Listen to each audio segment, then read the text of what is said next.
اعوذ باللہ من الشیطان الرجیم بسم اللہ الرحمن الرحیم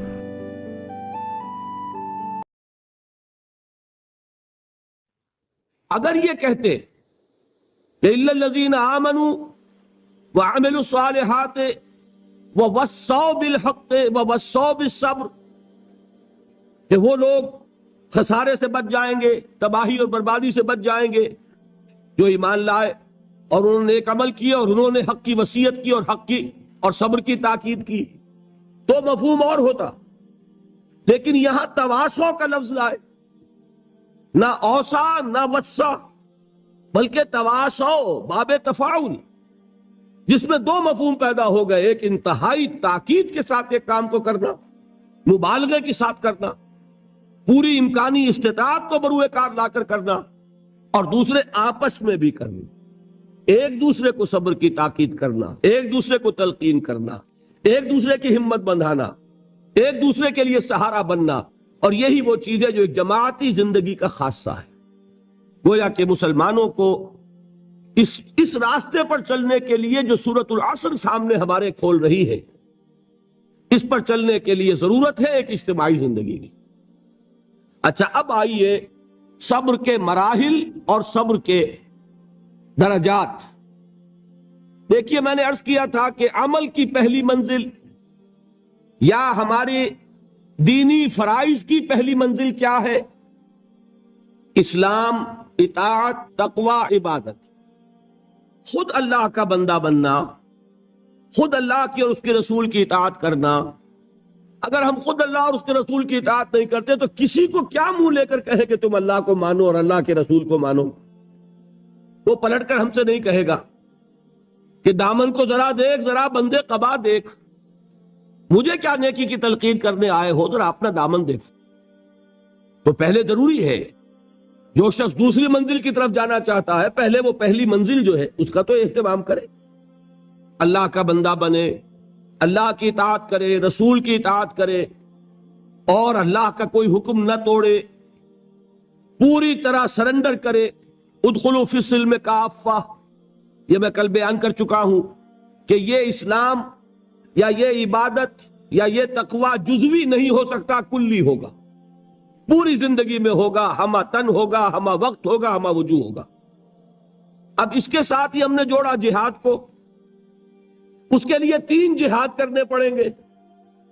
ایک جہاد اپنے نفس سے، ایک جہاد شیطان سے جو نفس کو بھڑکاتا ہے، نفس میں پھونکے مارتا ہے، نفسانی خواہشات میں اشتعال پیدا کرتا ہے، برائیوں کو مزین کر کے پیش کرتا ہے، اور تیسرے بگڑے ہوئے معاشرے سے، وہ معاشرہ کہ جو آپ کو غلط راستے پر چلنے کے لیے دباؤ ڈالتا ہے۔ اگر ہجوم ایک طرف کو جا رہا ہو، جیسا کہ میں نے عرض کیا تھا، اس رخ پر چلنا بہت آسان، اس کے خلاف چلنا بہت مشکل۔ ہو سکتا ہے بہت زور لگا کر آپ 5 قدم آگے بڑھیں اور ایک ریلا آئے 10 قدم پیچھے لے جائے آپ کو، یہ ہوتا ہے۔ تو یہ جہاد کی تین ایسپیکٹس جو ہیں پہلی منزل کے جہاد کے، وہ ہم کل پڑھ چکے۔ اب یہاں صبر کا لفظ سمجھیے، 2 صبر ہوں گے تو یہ کام ہو سکے گا۔ علماء کرام نے اس کے لیے کیا اصطلاحات وضع کی؟ صبر علی الطاعہ اور صبر عن المعصیہ۔ جیسے اطاعت اور تقوی ایک ہی چیز کے 2 رخ ہیں، اللہ کا حکم ماننا اطاعت، اللہ کے حکم کو نہ توڑنا تقوی۔ اسی طرح صبر علی الطاعہ، اطاعت پر جم جانا، قائم ہو جانا، سہارنا، ناگوار چیزوں کو برداشت کرنا۔ بڑی سخت سردی پڑ رہی ہے، فجر کا وقت ہے، گرم پانی کا اہتمام نہیں ہے، اب اس وقت فجر کی نماز کے لیے اٹھنا، ٹھنڈا پانی اگر ہے تو وضو تو کرنا ہوگا، اس ٹھنڈے پانی سے وضو کرنا، اس وقت لحاف سے نکلنا ہی بہت مشکل، ٹھنڈے پانی سے وضو کرنا اور مصیبت۔ یہ جب تک انسان میں صبر کا مادہ نہ ہوگا ممکن ہی نہیں۔ اس کو کہیں گے صبر علی الطاعہ، اطاعت پر صبر کرنا۔ ناگواری محسوس ہو رہی ہے، لیکن اس ناگواری کو برداشت کرتے ہوئے انسان اللہ کے حکم کے اوپر جمع رہے، اللہ کے حکم پر عمل کرے، یہ کیا ہے؟ یہ صبر ہے۔ اگر یہ صبر نہیں ہے تو ظاہر بات ہے کہ انسان اللہ کے اس حکم پر عمل نہیں کر سکے۔ اسی طریقے سے اب منفی رخ لیجئے، میں نے مثال دی تھی نا، ایک شخص رشوت پیش کر رہا ہے، آپ کہیں میجسٹریٹ ہیں یا کہیں آپ اور کسی ایسی پوزیشن میں ہیں کہ آپ اس کو کوئی ناجائز فائدہ پہنچا سکتے ہیں، اور وہ آپ کو رشوت پیش کر رہا ہے۔ مال وہ چیز ہے جو نفس کو محبوب ہے، نفس جو ہے وہ آپ کو پٹی پڑھا رہا ہے کہ لو اس کو قبول کر لو۔ اس وقت اگر آپ اپنے آپ کو تھامیں گے نہیں، روکیں گے نہیں، تو کیسے آپ کر سکیں گے اس ٹیمپٹیشن کا مقابلہ؟ یہ ہوگا صبر عن المعصیہ، معصیت سے اپنے آپ کو روکنا اور صبر کرنا۔ دیکھیے اس کی کتنی اعلیٰ مثال ہے سورہ یوسف میں۔ حضرت یوسف علیہ السلام جوان ہے، نہایت حسین ہے، پھر وہ عورت جو ہے امراۃ العزیز، اتنے بڑے سرکاری افسر کی بیوی، وہ گناہ کی دعوت دے رہی ہے۔ اس وقت اپنے آپ کو تھامنا، قرآن مجید نے کہا ہے نا کہ وَلَقَدْ هَمَّتْ بِهِ وَهَمَّ بِهَا لَوْلَا رَأَىٰ بُرْهَانَ رَبِّهِ۔ اس عورت نے تو اس برائی کا قصد کیا ہی تھا، حضرت یوسف کی طرف پیش قدمی کی ہی تھی، یوسف بھی کرتے اگر اپنے رب کی دلیل کو نہ دیکھ لیتے۔ اس وقت اللہ نے خصوصی دستگاری فرمائی، دستگیری، اس لیے کہ انسان کا نفس تو ظاہر بات ہے، وہ تو انسان کو خود حضور صلی اللہ علیہ وسلم کے خطبات میں آتا ہے کہ آپ جب بھی کہتے تھے کہ اے لوگو اللہ کا تقوی اختیار کرو، تو سب سے پہلے اپنے نفس کو مخاطب کرتے تھے، اوصیکم و نفسی بتقوی اللہ، لوگوں میں تمہیں بھی وصیت کر رہا ہوں۔ دیکھیے یہ اوصیکم وہی آ گیا، اوصا یوسی ایسان باب افعال، اوصیکم و نفسی بتقوی اللہ، لوگوں میں تمہیں بھی وصیت کر رہا ہوں اور اپنے نفس کو بھی وصیت کرتا ہوں کہ وہ اللہ کا تقوی اختیار کرے۔ تو یہ نفس کو تھامنا، روکنا ان چیزوں سے جو اسے مرغوب ہے، یہ ہے صبر عن المعصیہ۔ اور جو حکم دیا جا رہا ہے اس پر عمل پیرا ہونے میں جو ناگوار صورت پیش آ رہی ہے، نفس تو چاہ رہا ہے سو، ادھر معلوم ہے کہ اذان ہو چکی ہے، فجر کی جماعت کا وقت ہے، وہ کشمکش ہو رہی ہے، اس وقت جو ہے نفس کے اس تقاضے کو پیچھے ڈال کر اور اللہ کے حکم پر کاربند ہونا، یہ کیا ہے؟ صبر علی الطاعہ، اطاعت پر صبر، معصیت سے صبر، ایک مثبت صبر، ایک منفی صبر، یہ دو صبر ہوں گے تو پہلی منزل سر ہوگی۔ بات سمجھ میں آ گئی؟ اب آئیے دوسری منزل۔ دوسری منزل کیا تھی؟ یاد کیجئے، دعوت، تبلیغ، تلقین، نصیحت، دوسروں کو کہنا، اسی میں امر بالمعروف نہی عن المنکر۔ اب یہاں کیا ہوگا؟ اس میں میں چاہتا ہوں کہ ذرا ایک آیت کے حوالے سے، میں نے کل کہا تھا نا کہ وہ 3 باتیں میں یہاں چھوڑ رہا ہوں، وہ 3 باتیں آج سمجھ لیں۔ وہ 3 باتیں ہیں سورہ نحل کی ایک آیت کے حوالے سے، اتنی چھوٹی وہ ہے کہ وہ آپ کو یاد ہو جائے گی۔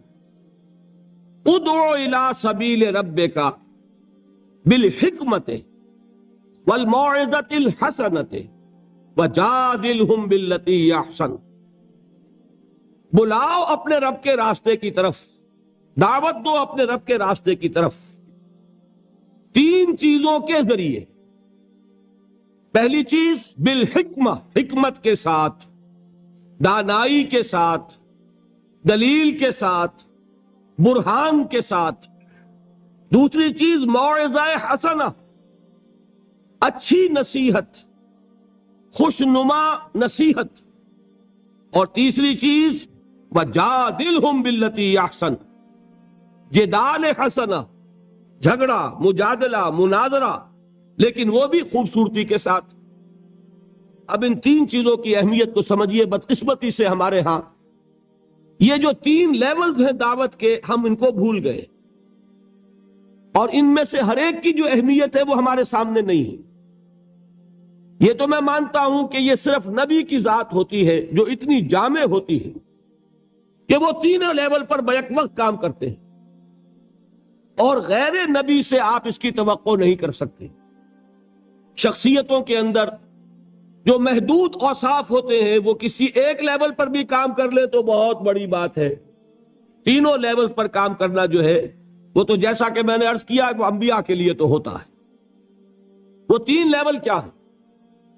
دیکھیے، ہر سوسائٹی میں، ہر معاشرے میں ایک اونچا طبقہ ہوتا ہے۔ اونچا میں دولت کے اعتبار سے نہیں کہہ رہا، اونچا سیاسی اقتدار کے اعتبار سے نہیں کہہ رہا، اونچا طبقہ ذہنی اعتبار سے، فکری اعتبار سے، عقلی اعتبار سے، جنہیں آپ کہتے ہیں انٹیلیجنسیا، جنہیں آپ کہتے ہیں انٹلیکچوئل مائنورٹی۔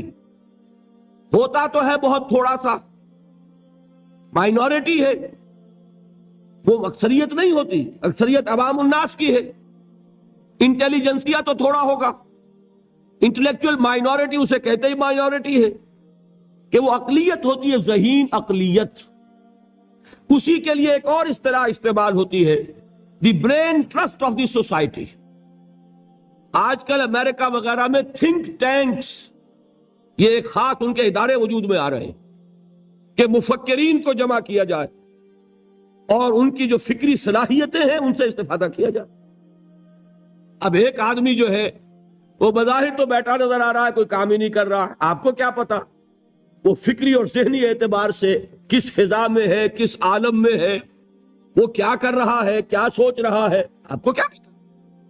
علامہ اقبال کی بعض تفسیریں آپ تصویریں دیکھی ہوں گی، یوں بیٹھے ہیں، معلوم ہوگا بڑا نکما آدمی ہے، یہ کیا سر جھکائے بیٹھا ہوا ہے، لیکن آپ کو کیا پتا کہ وہ فلسفے کی کون سی گتھیاں سلجھا رہا ہے، کون سا مسئلہ اس کے سامنے زمان و مکان کا کوئی مسئلہ ہے، علم کی ماہیت کا کوئی مسئلہ ہے، اور غلطاؤں پہ جائے انسان۔ اب میں کیا عرض کروں، مضمون ذرا ہٹ رہا ہے۔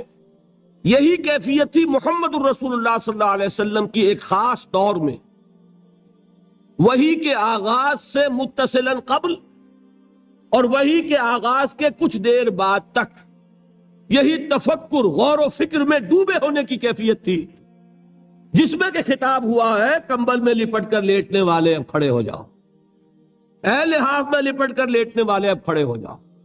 یہ مزمل اور مدثر کیوں کہا؟ کیونکہ جب کوئی شخص غور و فکر میں ڈوبا ہوتا ہے، کوئی فکر ہے ذہن پر، سوچ بچار میں غرق ہے، تو وہ دوسروں سے تعلق منقطع کرتا ہے۔ اور عرب کا ایک خاص مزاج تھا، وہ اپنی چادر اپنے گرد لپیٹ کر یا لیٹ جاتے تھے یا بیٹھ جاتے تھے، اور چادر کو ایک ٹینٹ کی شکل میں اپنے گرد تان لیتے تھے۔ اب بھی ہمارے ہاں خود پاکستان میں پٹھانوں میں اس کا رواج موجود ہے، چادر کا جو وہ استعمال کرتے ہیں، اس کے بہت سے استعمالات ہوتے ہیں، جو پڑے کندھے پر چادر پڑی ہوتی ہے ان میں سے ایک یہ بھی ہے، اس کو اپنے گرد لپیٹا اور دنیا سے منقطع کر لیا۔ یہ کیفیت حضور کی رہی ہے، اسی کے لیے تو غار حرا میں جا کر آپ وہاں پر جو کرتے تھے، کیا کرتے تھے؟ ظاہر بات ہے کہ آپ کسی نبی کے امتی تو تھے نہیں کہ اس کے طریقے پر عبادت کرتے۔ اگر آپ نصارہ میں پیدا ہوتے تو حضرت مسیح کے بتائے ہوئے طریقے پر عبادت کرتے، اگر آپ یہود میں پیدا ہوئے ہوتے تو ان کی شریعت کے مطابق عبادت کرتے۔ آپ کو تو ابھی کوئی عبادت سکھائی نہیں گئی، تو کیا کرتے تھے غار حرا میں؟ یہ ہمارے محدثین کرام نے اس کے لیے یہ الفاظ تجویز کیے ہیں کہ کان صفت و تعبدہ فی غار حرا التفکر والاعتبار۔ غار حرا میں آپ غور و فکر، سوچ بچار کیا، یہ سوچ بچار میں اس طریقے سے اپنے آپ کو لگائے ہوئے ہونے کی کیفیت تھی، جس میں آیا یا ایھا المزمل قم، یا ایھا المدثر قم، اے لحاف میں لپٹ کر لیٹنے والے اب کھڑے ہو جائیے۔ لیکن یہ کھڑا ہونا کون سا؟ رات کا کھڑا ہونا، قم اللیل الا قلیلا نصفہ او انقص منہ قلیلا۔ اور مدثر میں یا ایھا المدثر قم، یہ کھڑا ہونا کون سا ہے؟ قم فانذر، یہ دن کا ہے۔ اب آپ خبردار کیجئے، دعوت دیجئے، اپنے رب کی تکبیر کیجئے۔ تو یہ در حقیقت دو حکم جو دیے گئے وہ اسی کیفیت میں۔ تو یہ بات جان لیجئے کہ وہ جو انٹلیکچوئل مائنورٹی ہوتی ہے، بظاہر آپ کو نظر آئے گا کہ کوئی کام نہیں کر رہے، اس لیے بڑی بڑی تنخواہیں لے رہے ہیں، تھنک ٹینکس کے اندر بیٹھے ہوئے ہیں، سوچ رہے ہیں، کیا کام کر رہے ہیں یہ؟ وہ اصل میں وہ ہوتا ہے ان کے غور و فکر کی صلاحیت کو بروئے کار لانا، ایسا سازگار ماحول پیدا کرنا کہ وہ اپنی ذہانت، فطانت، سوچ بچار کی صلاحیتوں کو بھرپور طریقے پر بروئے کار لانا۔ بہرحال یہ ہے وہ انٹلیکچوئل مائنورٹی، اس کی اہمیت کیا ہے وہ بھی جان لیں۔ دیکھیے میں مثال سے سمجھا دوں کہ یہ میرا وجود ہے، آپ کا وجود ہے، 2 من کا 1.5 من کا وجود ہے کہ نہیں؟ ایوریج 1.5 من کا تو ہوگا، میرا تو خیر 2 من سے بھی زائد ہے۔ اب اس میں ایک دماغ ہے، اس کا وزن کتنا ہوگا؟ وہ پاؤ بھر کا، 1.5 پاؤ کا، آدھ سیر کا اتنا ہی ہوگا، لیکن سارے وجود کو کنٹرول کرتا ہے کہ نہیں؟ یہ میرا ہاتھ پکڑ سکتا ہے کسی چیز کو، لیکن کس شے کو پکڑے کس کو نہ پکڑے اس کا فیصلہ ہاتھ کر سکتا؟ یہ تو دماغ سے ہوگا۔ یہاں سے حکم آئے گا یہ سانپ ہے مت پکڑنا، اور یہاں سے آئے گا لکڑی ہے پکڑ لو اٹھا لو۔ پاؤں چل سکتے ہیں، کدھر چلے کدھر نہ چلے کون فیصلہ کرے گا؟ دماغ۔ یہاں سے آرڈر آتا ہے کہ چلو تو دماغ پاؤں چلنا شروع کر دیتے ہیں۔ زبان بولتی ہے، فیصلہ کون کرتا ہے کیا بولنا ہے؟ دماغ۔ تو میرے پورے اس وجود کو کنٹرول کیا کر رہا ہے؟ دماغ۔ اس کی ریشو پروپورشن کیا بنے گی 2 من کے مقابلے میں آدھ سیر؟ اسی طریقے پر آپ سمجھئے کہ انسانی معاشرے میں وہ برین ٹرسٹ جو ہے، انٹلیکچوئل مائنورٹی ہوتی بہت کم ہے لیکن بڑی اہم ہوتی ہے۔ جدھر کا ادھر رخ ہو جائے گا، جس طرف ان کا رخ ہو جائے گا ادھر معاشرہ خود بخود چل پڑتا ہے۔ یہ جو انٹلیکچوئل مائنورٹی ہے یہ واز سے کسی بات کو نہیں مانتی، واز سننے کوئی تیار نہیں۔ اس کا تقاضا کیا ہوتا ہے؟ عقل سے بات کرو، دلیل لاؤ، دلیل سے مانو، دلیل سے منواؤ، ہے کہ نہیں؟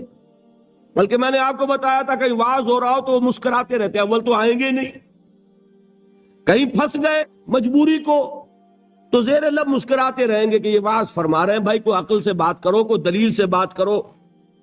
اب یہ کہہ دینا تو آسان ہے، فرائیڈ کا نظریہ بڑا گمراہ ہے، بہت غلط ہے، بھائی دلیل سے ثابت بھی کرو۔ یہ کہنا آسان ہے، مارکس کا نظریہ کفر ہے، لیکن کچھ ثابت تو کرو اس میں کیا خرابی ہے۔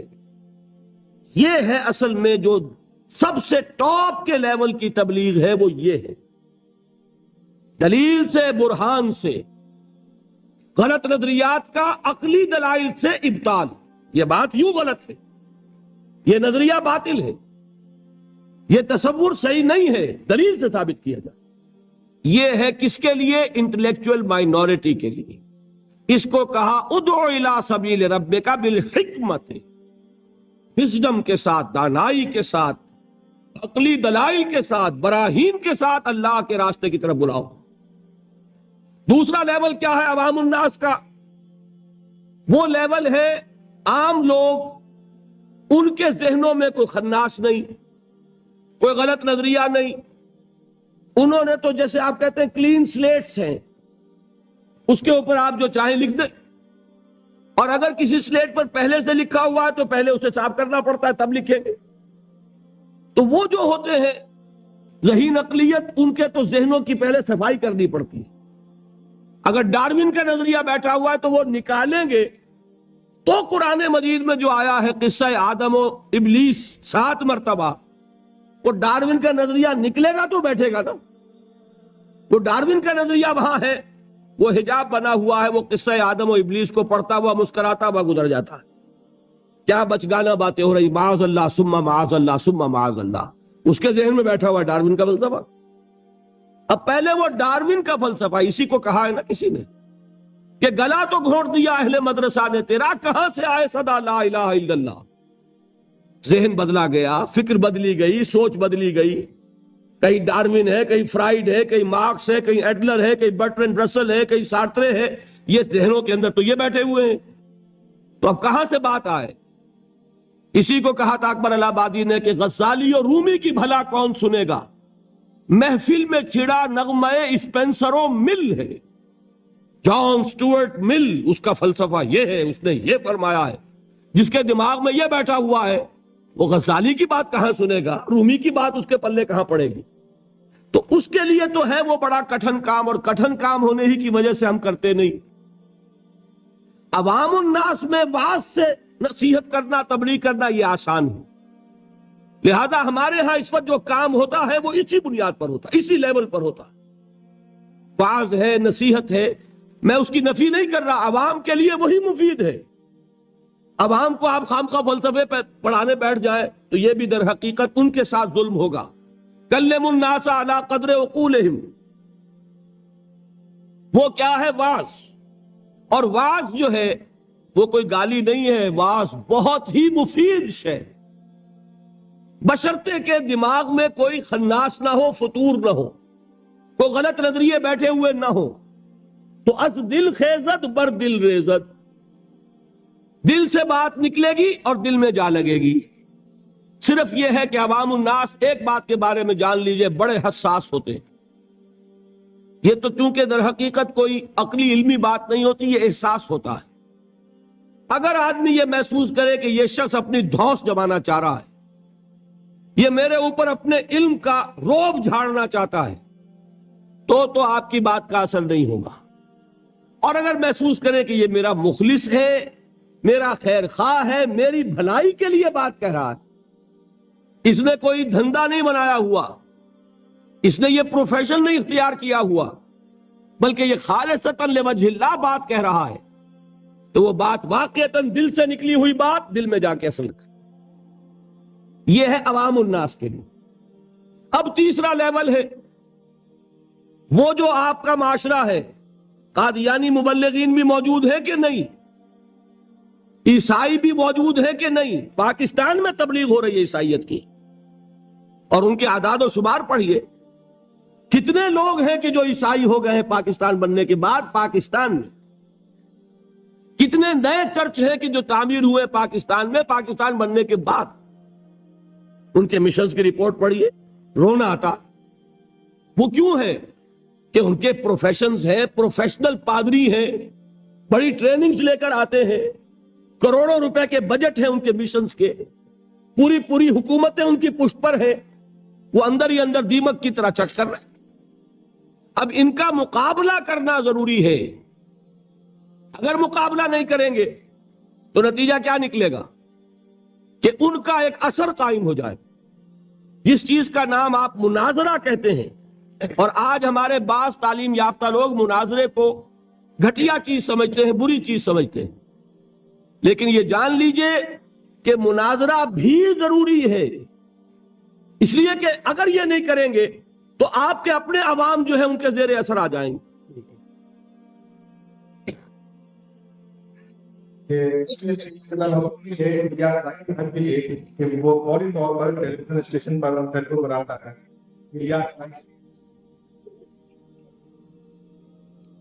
مجھے یہ یاد نہیں ہے کہ میں نے یہاں ذکر کیا یا نہیں کیا، بہرحال اگر کیا ہے تو دوبارہ کر رہا ہوں۔ جب انگریز ہندوستان میں آیا تو ایک طرف تو انگریز کی حکومت قائم ہو رہی، ہم جو ہے مرعوب ہو گئے، محکوم بھی ہوئے، محکوم مرعوب بھی ہو جاتا ہے۔ دوسری طرف ان کے پادریوں کی فوج آ گئی عیسائیت کی تبلیغ کے لیے، اور یہ لوگ بڑے ٹرینڈ تھے، عربی پڑھ کر آتے تھے، فارسی سیکھ کر آتے تھے، قرآن پڑھ کر آتے تھے، تاکہ وہ ٹاک ٹاک کر حملے کر سکیں اسلام پر۔ اب ہمارے علماء کی اس اعتبار سے ٹریننگ نہیں تھی، وہ تو ہر کام کے لیے ایک ٹریننگ ہوتی ہے نا۔ اب انہیں تو چونکہ مسلمان ملک تھا، فتویٰ دینا ان کا کام تھا، کیا چیز ضروری ہے، کیا حرام ہے، کیا جائز ہے، کیا ناجائز ہے۔ کبھی کسی عیسائی سے مناظرے کا موقع ہی پیش نہیں آیا تھا۔ نتیجہ یہ نکلا کہ ایک پادری فینڈر تھا جرمن، کلکتے سے چلا دلی تک پہنچ گیا، اور جس شہر میں گیا اس نے علماء کو چیلنج کیا کہ مجھ سے مناظرہ کرو، اور ہر شہر میں جس نے بھی مقابلہ کیا، مناظرہ کیا، اس نے شکست کھائی اس سے۔ پھر وہ جامع مسجد دہلی کی سیڑھیوں پر کھڑے ہو کر اعلان کرتا ہے کہ میں کلکتے سے چل کر یہاں تک آ گیا ہوں، اور کوئی مسلمان عالم میرا مقابلہ نہیں کر سکا۔ میں آج جامع مسجد دہلی کی سیڑھیوں سے چیلنج دے رہا ہوں پورے ہندوستان کے علماء کو کہ کوئی شخص مجھ سے مناظرہ کر لے۔ اب آپ سوچئے اس کو، اگر اس وقت کوئی اس کے مقابلے میں نہ آتا تو آپ کے عوام کے اوپر کیا اثر قائم ہوتا؟ ایک طرف انگریز حاکم ہے، ہم محکوم ہیں، اس کی تہذیب سے ویسے ہی مرعوب ہو گئے، دوسری طرف یہ کہ ہمارے علماء بھی مار کھا گئے، تو عوام میں جس پر جنگل کی آگ کی طرح عیسائیت پھیلتی، اس کا آپ تصور نہیں کر سکتے۔ اس وقت اللہ کا ایک بندہ، یہ اللہ کی سنت ہے، اقبال کا بڑا پیارا شعر ہے، خون اسرائیل آ جاتا ہے آخر جوش میں، توڑ دیتا ہے کوئی موسیٰ طلسم سامری۔ اللہ تعالیٰ نے بر وقت اٹھا دیا۔ وہ اقبال نے یہ مصرع استعمال کیا ہے حضرت مجدد الفسانی رحمت اللہ علیہ کے لیے کہ اللہ نے بر وقت کیا جس کو خبردار، وہ ہند میں سرمایہ ملت کا نگہباں، اللہ نے بر وقت کیا جس کو خبردار۔ اسی طرح کی ایک شخصیت مولانا رحمت اللہ کیرانوی رحمت اللہ علیہ، وہ آئے میدان میں خم ٹھوک کر، انہوں نے مناظرہ کیا، پادری فینڈر کو ایسی شکست فاش ہوئی کہ پھر وہ ہندوستان چھوڑ کر بھاگ گیا۔ اس نے جا کر پھر ترکی میں ڈیرا لگایا، اس وقت تک ابھی خلافت تھی ترکی کی، خلافت عثمانی، وہاں جا کر ڈیرا لگایا، وہاں کا کوئی عالم مقابلہ نہیں کر سکا۔ یہ مولانا رحمت اللہ کیرانوی گئے تھے حج کے لیے، جب دارالخلافہ میں خبر پہنچی کہ یہ ہے وہ شخص جس نے شکست دی تھی فینڈر کو، تو وہاں سے ایک ریکویسٹ آئی کہ حضرت یہاں تشریف لائیے، اس پادری نے ہمارا ناطقہ بند کیا ہوا ہے۔ تو وہ وہاں سے دعوت پر اب جا رہے ہیں ترکی۔ اسے فینڈر کو جب خبر ملی کہ مولانا رحمت اللہ آ رہا ہے، مولوی رحمت اللہ، وہ وہاں سے بھی ایسا بھاگا، مقابلہ نہیں کر سکا۔ یہ ہے، دیکھیے اس کی ضرورت ہے، اس کی بھی ضرورت ہے۔ اب یہ میں بتا دوں آپ کو، ایک شخص یہ تینوں کام نہیں کر سکتا۔ ایک شخص انٹلیکچوئل لیول پر بھی کام کرے، ایک شخص سرمن اور واعظ کی سطح پر بھی کام کرے، اور وہ شخص مناظرے بھی کرے۔ مناظرہ عیسائیوں سے کرنے کے لیے کچھ اور معلومات درکار، بائبل کو پڑھاؤ جیسے آئے تھے دیدات صاحب، یہاں آئے کہ نہیں آئے؟ اب وہ اس وقت اللہ نے ان کو اٹھا دیا۔ ایک شخص ہے جو بائبل کے حوالوں سے پادریوں کا ناطقہ بند کیے ہوئے، غالباً آج یا کل ان کا جو مناظرہ ہوا ہے لندن میں، اس کے کیسٹس آپ کو مل جائیں گے۔ یہ اللہ کا بڑا فضل ہے کہ اس وقت ایک شخص عالم اسلام میں ایسا اٹھ کھڑا ہوا کہ کئی جگہ پر وہ پادری لوگ جو شکست کھا چکے۔ تو یہ اللہ کی طرف سے اب یہ صلاحیت، آپ اگر کہیں احمد دیدات صاحب سے کہ ایک قادیانی سے بھی مناظرہ کرو تو نہیں کر سکیں گے۔ اس کی وجہ یہ کہ اسپیشلائزیشن کا معاملہ ہے۔ قادیانی سے مناظرہ کرنے کے لیے وہ قادیانی کی ساری کتابیں پڑھی جائے، اس کا سارا لٹریچر کھنگالا جائے اپنے دل پر جبر کر کے، تبھی تو کر سکے گا نا۔ تو ایک شخص سارے کام نہیں کر سکتا، اس کے لیے ضرورت کیا ہے؟ اداروں کی ضرورت ہے، جہاں پول اپ کیے جائیں صلاحیتیں، کہ جو لوگ انٹلیکچوئل لیول پر کام کر سکتے ہیں وہ اس لیول پر تیاری کریں، جو لوگ عوامی سطح پر واعظ اور نصیحت کے ذریعے سے عوام الناس کو اللہ کی طرف بلا سکتے ہیں وہ اس کا کام کریں۔ پھر جو جدال کرنے والے ہیں، مناظرہ اور مجادلہ، وہ آئیں اور وہ اپنی اپنی مختلف جو ہیں جتنے بھی ان کے اندر وہ اسپیشلائز کریں اور ان کا مقابلہ کریں۔ ہندوستان میں عیسائیوں کی طرف سے حملہ ہوا اسلام پر، اور اسی وقت ہوا تھا آریہ سماجیوں کی طرف سے۔ آریہ سماجیوں سے مناظرے کرنے میں مولانا ثناء اللہ امرتسری، ان کو اللہ نے ایک صلاحیت دی، اور یہ غلام احمد قادیانی بھی جو پہلے مشہور ہوا ہے، وہ در حقیقت انہی مناظروں کی وجہ سے آریوں کے مقابلوں میں کچھ انہیں فتح حاصل ہوئی، کچھ عیسائیوں کے مقابلے میں فتح حاصل کی تو مسلمانوں میں پاپولر ہو گیا، اور اب جو دماغ میں خناس پیدا ہوا، ظرف کم ہو تو زیادہ پڑ جائے تو چھلک جاتا ہے، لہذا میں یہ ہوں اور میں وہ ہوں اور میں نبی ہوں اور میں فلاں ہوں۔ پھر یہ دعوے اس نے کیے، فضل و اضل، گمراہ ہوا اور نہ معلوم کتنوں کو گمراہ کر گیا۔ لیکن اپنی جگہ یہ بات سمجھ لیجئے کہ دعوت کے یہ تینوں لیول ضروری ہیں۔ ادعو الی سبیل ربک بالحکمت والموعظۃ الحسنۃ وجادلھم باللتی احسن۔ یہ تین چیزیں نوٹ کر لیجئے۔ جیسے پہلی سطح پر تین جہاد تھے، نفس سے جہاد، شیطان سے مقابلہ اور بگڑے ہوئے معاشرے کے غلط دباؤ کا مقابلہ۔ وہاں صبر کیا تھا؟ صبر عن المعصیہ، صبر علی الطاعہ۔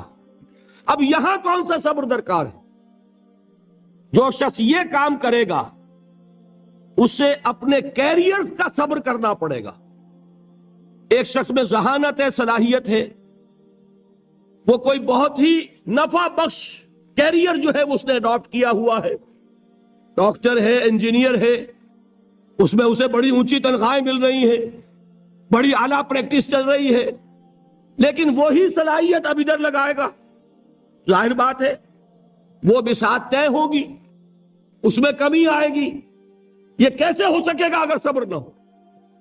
اگر انسان صبر نہ کر سکے، اگر انسان قربانی نہ دے سکے اپنے کیریئر کی، اپنے مفادات کی، اپنے شاندار مستقبل کی، وہی نوجوان، دیکھیے ہمیں شرم آنی چاہیے اور گردنیں ہمیں جھکا لینی چاہیے۔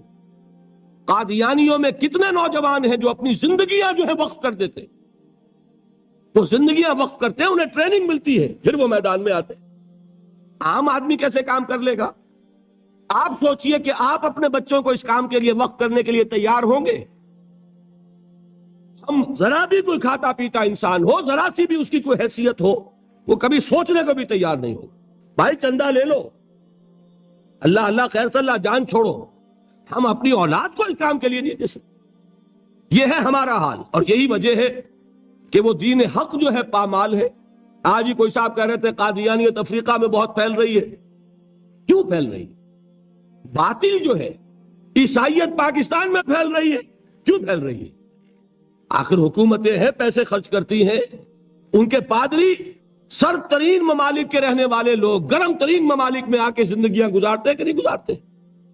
آج تو پھر بھی ایئر کنڈیشنز ہیں ان کے لیے، لیکن ایک زمانہ وہ بھی تو تھا جبکہ وہ جیکب آباد میں اور کہاں پنجاب کے تھل کے صحراؤں میں وہ لوگ گئے ہیں، اس وقت ایئر کنڈیشنر بھی نہیں تھے، انہوں نے وہاں جا کر کام کیے ہیں، ان گرمیوں کو جھیلا ہے۔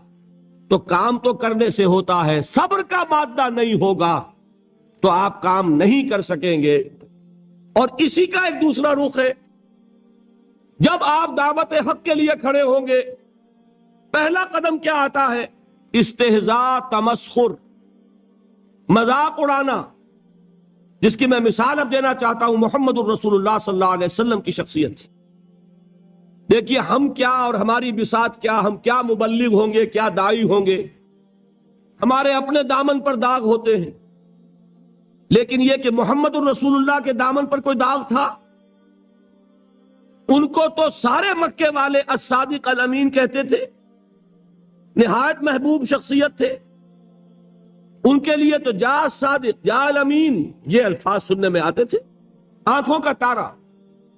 لیکن جب آپ نے دعوت اب شروع کی، اب قرآن مجید میں دیکھیے، کسی نے کہا مجنون ہو گئے، دماغ خراب ہو گیا، پاگل ہو گئے، اجی شاعر ہیں، کچھ شعر دوڑ لیتے ہیں، ہم پر بہت جماتے ہیں۔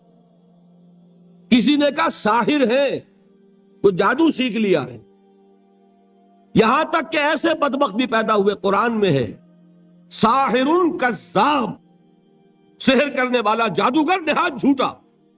یہ الفاظ کہے جا رہے ہیں کس کی شان میں؟ محمد الرسول اللہ صلی اللہ علیہ وسلم۔ قرآن میں نقل کیا گیا، یا ایھا الذی نزل علیہ الذکر انک لمجنون۔ کبھی آپ نے اس کا ترجمہ سوچا؟ اے وہ شخص، دیکھیے تصور کیجئے، حضور جا رہے ہیں، تشریف لے جا رہے ہیں، کسی دعوت میں ہے، تبلیغ میں، یا ویسے ہی تشریف لے جا رہے ہیں، اور کوئی ایک جمگھٹا ہے لوگوں کا، ادھر سے فقرہ آتا ہے، تیر کی طرح لگتا ہے دل میں جا کر محمد کے صلی اللہ علیہ وسلم۔ اے وہ شخص جس کا یہ خیال ہے کہ اس پر کوئی ذکر نازل ہو رہا ہے، ہمارے خیال میں تو تمہارا دماغ خراب ہو گیا۔ یا ایھا الذی نزل علیہ الذکر انک لمجنون، کہا کہ نہیں کہا؟ اور یہ نہ سمجھیے کہ حضور صلی اللہ علیہ وسلم کے قلب مبارک کو تکلیف نہیں ہوتی تھی۔ میں قرآن سے ثابت کروں گا، میں کہیں کوئی کہانیاں بیان نہیں کرنا چاہتا۔ قرآن نے کہا ہے وَلَقَدْ نَعْلَمُ أَنَّكَ يَضِيقُ صَدْرُكَ بِمَا يَقُولُونَ، اے نبی ہمیں خوب معلوم ہے صلی اللہ علیہ وسلم کہ جو کچھ یہ لوگ کہہ رہے ہیں اس سے آپ کا سینہ بھجتا ہے، یہ جو گھٹن ہوتی ہے، صدمہ ہوتا ہے، انکا یضیق صدرک بما یقولون، ہمیں خوب معلوم ہے کہ جو کچھ یہ باتیں آپ کو سننی پڑ رہی ہیں، یہ کڑوی کسیلی باتیں، یہ جو فکرے چست ہو رہے ہیں، استہزاء ہو رہا ہے، تمسخر ہو رہا ہے۔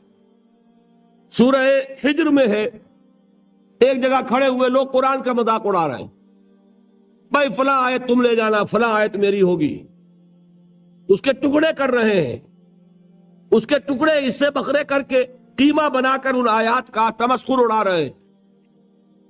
ایک جگہ قرآن مجیدی میں مذکور ہے کہ فرشتوں کا مذاق اڑ رہا ہے، بھائی یہ دیکھو محمد نے کہا ہے صلی اللہ علیہ وسلم کہ جہنم پر تو کل 19 فرشتے ہیں، علیہا 19 قرآن میں آیت نازل ہوئی۔ ایک پہلوان کہتا بھائی 10 کو تو میں سنبھال لوں گا، باقی 9 کا تم انتظار کر لو۔ یہ باتیں آ رہی ہیں حضور کے کانوں میں، کلام الہی کے ساتھ کیا سلوک ہو رہا ہے، مجھ پر کیا فکرے چست کیے جا رہے ہیں، مجھ پر جس طریقے سے استہزاء اور تمسخر کا رویہ اختیار کیا گیا ہے، دل بھج رہا ہے، دل میں صدمہ ہے۔ دیکھیے سورہ نون ہے، اور میرے نزدیک یہ دوسری وحی ہے جو حضور پر نازل ہوئی ہے، اس کی ابتدائی آیات، نون والقلم وما یسطرون ما انت بنعمت ربک بمجنون وان لک لاجرا غیر ممنون وانک لعلی خلق عظیم فستبصر ویبصرون بأیکم المفتون ان ربک هو یعلم بمن ضل عن سبیلہ وهو اعلم بالمہتدین۔ نون، قسم ہے قلم کی اور جو کچھ یہ لکھتے ہیں۔ اے نبی آپ اپنے رب کی نعمت سے مجنون نہیں ہیں۔ یہ کیوں کہا جا رہا ہے؟ حضور کو جو صدمہ پہنچا ہے وہی نازل ہوئی ہے دل جوئی کے لیے، تسلی کے لیے۔ آپ کیوں برا منا رہے ہیں؟ اے نبی آپ کیوں صدمہ اور رنج اور اندوہ محسوس کر رہے ہیں؟ ان بدبختوں کے کہنے سے کوئی آپ مجنون ہو جائیں گے؟ مانتا بے نعمت رب کا بھی مجنون وَإِنَّ لَكَ لَأَجْرًا غَيْرَ مَمْنُونَ، آپ کو جو یہ صبر کرنا پڑ رہا ہے، آپ کو جو یہ جھیلنا پڑ رہا ہے، اس کی وجہ سے آپ کو وہ اجر ملے گا جس کا سلسلہ کبھی منقطع نہیں ہوگا۔ وَإِنَّكَ لَعَلَىٰ خُلُقٍ عَظِيمٍ، اور اے نبی آپ تو خلق عظیم کے حامل ہیں۔ آپ کا اخلاق، آپ کا کردار، آپ کی سیرت، آپ کی شخصیت میں طہارت، نفاست، پاکیزگی، آج تک دنیا نے کوئی پاگل، کوئی مجنون ایسا بھی دیکھا؟ یہ ساری باتیں اللہ تعالیٰ حضور کی دلجوئی کے لیے فرما رہے ہیں۔ اس سے آپ اندازہ کیجئے کہ کتنا صدمہ ہوتا ہوگا۔ یہی ہے، اس ساری چیز کو جمع کیجئے تو یہ چیز کیا ہے؟ وَاصْبِرْ عَلَىٰ مَا يَقُولُونَ وَاهْجُرْهُمْ هَجْرًا جَمِيلًا، صبر کرو اے نبی، صبر کرو اے محمد صلی اللہ علیہ وسلم، جھیلو اور برداشت کرو اس پر جو یہ کہہ رہے ہیں۔ اچھی طرح نوٹ کیجئے یہ بات، ذرا سیرت ہی کا سمجھ لیجئے، آج ایک بیان ہو جائے گا۔ یوں سمجھیے جب حضور نے یہ کہا کہ مجھ پر وحی نازل ہوئی، فرشتے سے ملاقات ہوئی، تو اب وہ چہمے گوئیاں شروع ہو گئیں، معلوم ہوتا دماغ خراب ہو گیا۔ دیکھیے ہم نہیں کہتے تھے یہ جا کے غار حرا میں بیٹھتے ہیں، کئی کے دن رہتے ہیں، بھوکے رہتے ہیں، وہ خشکی چڑھ گئی نا آگے۔ یہ جس طرح کی باتیں دنیا میں آج ہوتی ہیں اسی طریقہ کی باتیں ہوتی تھی۔ عتبہ ابن ربیعہ ایک مرتبہ آتا ہے، کیونکہ قریش کے بڑے لوگوں میں سے تھا، تو قریب آ کر بڑی اپنائیت کے ساتھ، بڑی شفقت کے ساتھ، بڑے بزرگانہ انداز میں کہتا ہے بھتیجے، حضور سے، بھتیجے اگر واقعی کسی بدروح کا سایہ ہو گیا ہے تم پر، وہ آسیب آ گیا ہے تو مجھے بتا دو، میرے بہت سے عاملوں سے تعلقات ہیں، میں کسی کو بلا کر یہ تمہاری بدروح دور کر دوں گا۔ اب آپ سوچئے کیا بیتی ہوگی حضور کے دل پر۔ یہ وہ کیفیات ہیں، اور یہ نوٹ کر لیجئے 4 برس تک یہی شکل رہی ہے۔ مخالفت اسی نوع سے ہوئی ہے جس کو کہتے ہیں فزیکل پرسیکیوشن، جسمانی تشدد، وہ پہلے 4 سال نہیں ہوا۔ اس کی وجہ کیا ہے کہ در حقیقت جب بھی کبھی کوئی ایسی دعوت اٹھتی ہے، اب مجھے اجازت دیجئے میں ایک لفظ انقلاب یہاں استعمال کر لوں، انقلابی دعوت، کل میں نے کہا تھا نا، ایک ہوتی ہے خالص مذہبی تبلیغ، ایک ہوتی ہے انقلابی تبلیغ۔ مذہبی تبلیغ کی سب سے بڑی مثال عیسائیت کی تبلیغ، اور انقلابی تبلیغ کی سب سے بڑی مثال اشتراکی تبلیغ۔ میں باہر سے مثالیں دے رہا ہوں، اندر سے نہیں دینا چاہتا۔ آگے یہ کہ ہی قدر گفتے باقی فکر کن، آگے انسان اپنی عقل سے کام لے، سوچے، غور و فکر کرے۔ تو یہ انقلابی تبلیغ تھی محمد الرسول اللہ صلی اللہ علیہ وسلم۔ اور انقلابی تبلیغ کے اندر یہ بات جان لیجئے کہ پہلا رد عمل جو ہوتا ہے معاشرے کا وہ یہ ہوتا ہے کہ کوئی ایسی بات گھبرانے کی نہیں ہے، ایک آدمی کا دماغ خراب ہو گیا ہے اور کچھ سر پھرے قسم کے چند نوجوان اس کے ساتھ ہیں، ایسی کیا بات ہے گھبرانے کی؟ مشت خاک ہے، بس ان کو چٹکیوں میں اڑاؤ۔ جو چٹکیوں میں اڑانا کہلاتا ہے نا، اسی کو قرآن مجید میں ایک اور جگہ کہا گیا ہے، یریدون لیطفئوا نور اللہ بافواہہم، یہ چاہتے ہیں کہ اللہ کے نور کو اپنے منہ سے بجھا دیں، پھونکے مار کے ہی بس۔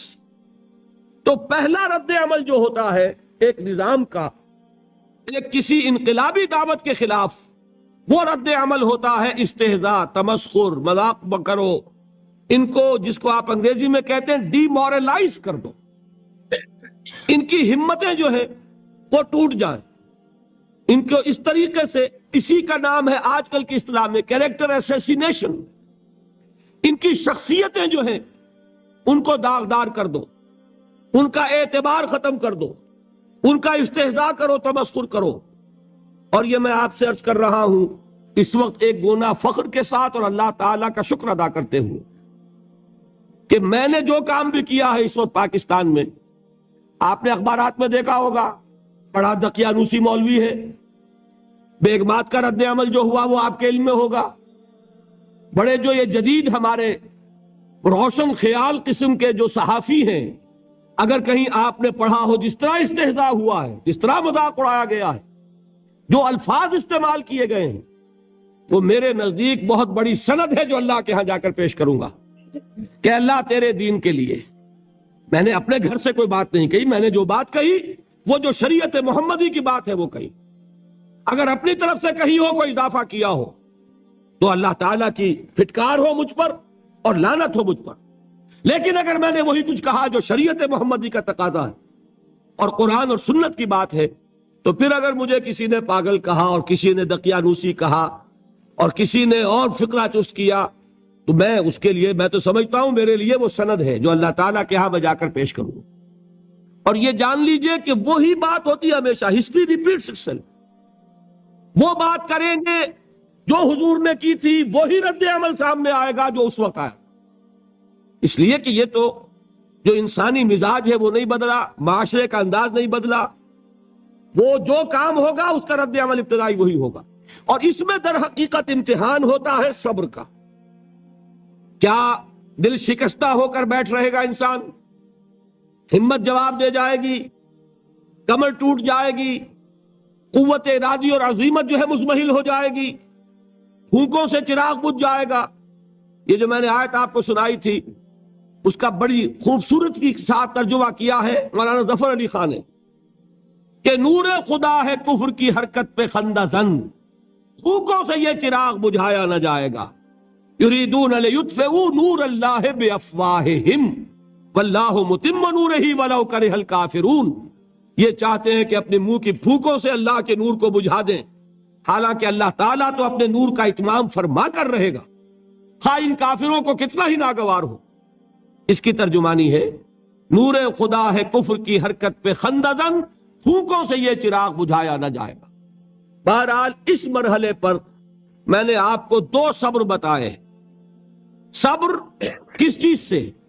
اپنا کیریئر دنیاوی جو بھی آپ حاصل کر سکتے تھے، ذہین آدمی ذہانت لگائے گا تو دین کی دعوت دے گا ایٹ دی انٹلیکچوئل لیول۔ اور یہ بات جان لیجئے کہ یہ چیز دنیا میں کسی کمائی کا ذریعہ نہیں بن سکتی، اسے قربانی دینی پڑے گی کیریئر کی، اپنے مفادات کی، تب کام کر سکے۔ عام آدمی وقت لگائے گا، صلاحیتیں صرف کرے گا، اپنی وہی اس وقت سے اور توانائی سے پیسہ بنا سکتا تھا۔ آج کل تو آپ کو معلوم ہے کہ بڑی سادی ہو گئی ہے یہ حساب کتاب کی بات، بہت سادہ. ایک انسکلڈ لیبرر کا 1 گھنٹہ برابر ہے اتنے روپے کے، ایک سکلڈ لیبرر کا 1 گھنٹہ برابر ہے اتنے روپے کے. تو ہر چیز کاؤنٹ کر سکتے ہیں، میئر کر سکتے ہیں. جو شخص 1 گھنٹہ لگا رہا ہے اس نے کچھ پیسہ خرچ کیا ہے نا، اسی وقت کو لگا کر وہ پیسہ بناتا، اسی ذہانت اور صلاحیت سے وہ کوئی کمائی کرتا.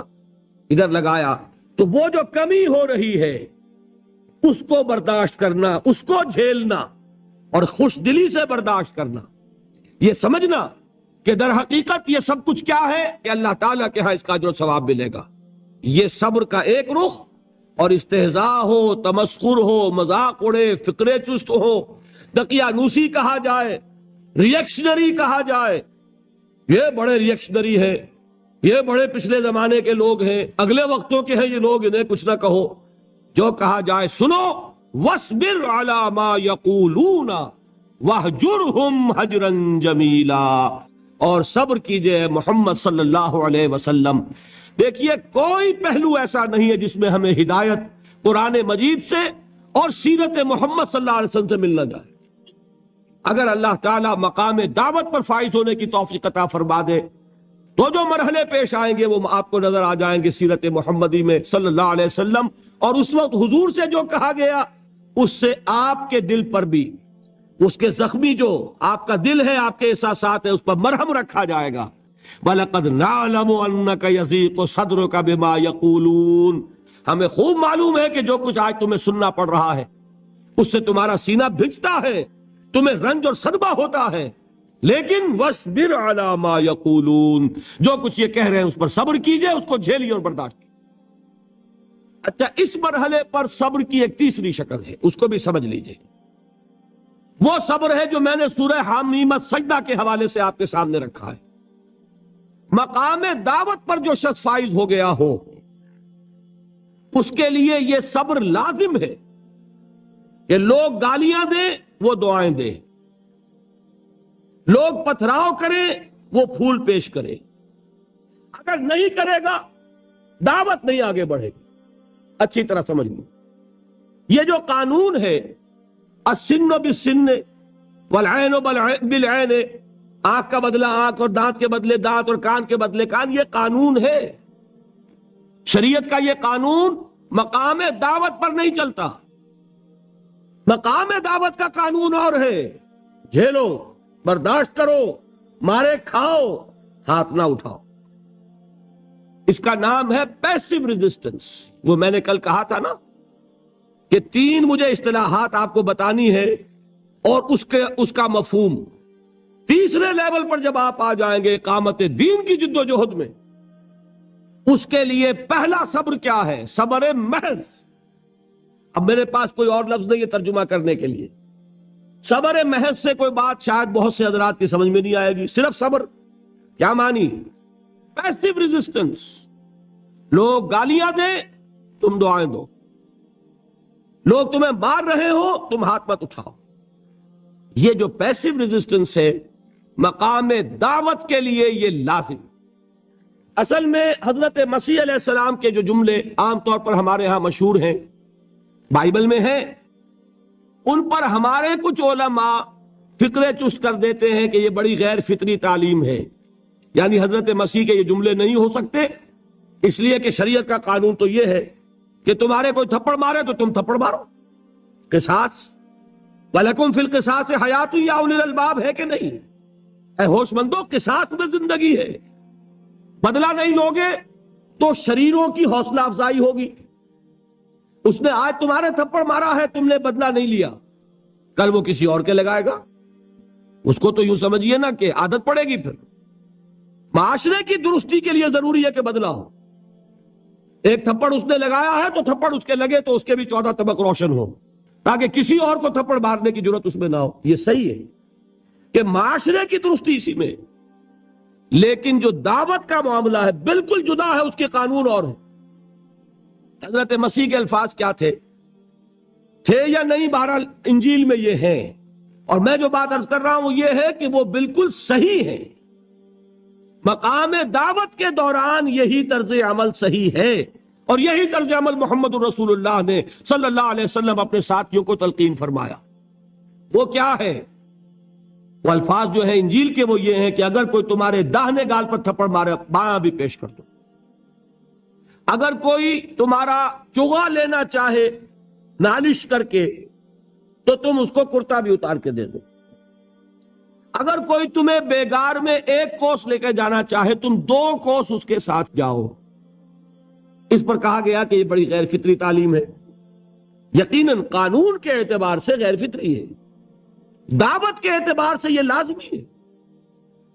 یہی دعوت کا یہی قانون ہے جو 12 برس تک مکے میں محمد الرسول اللہ نے نافذ کیا۔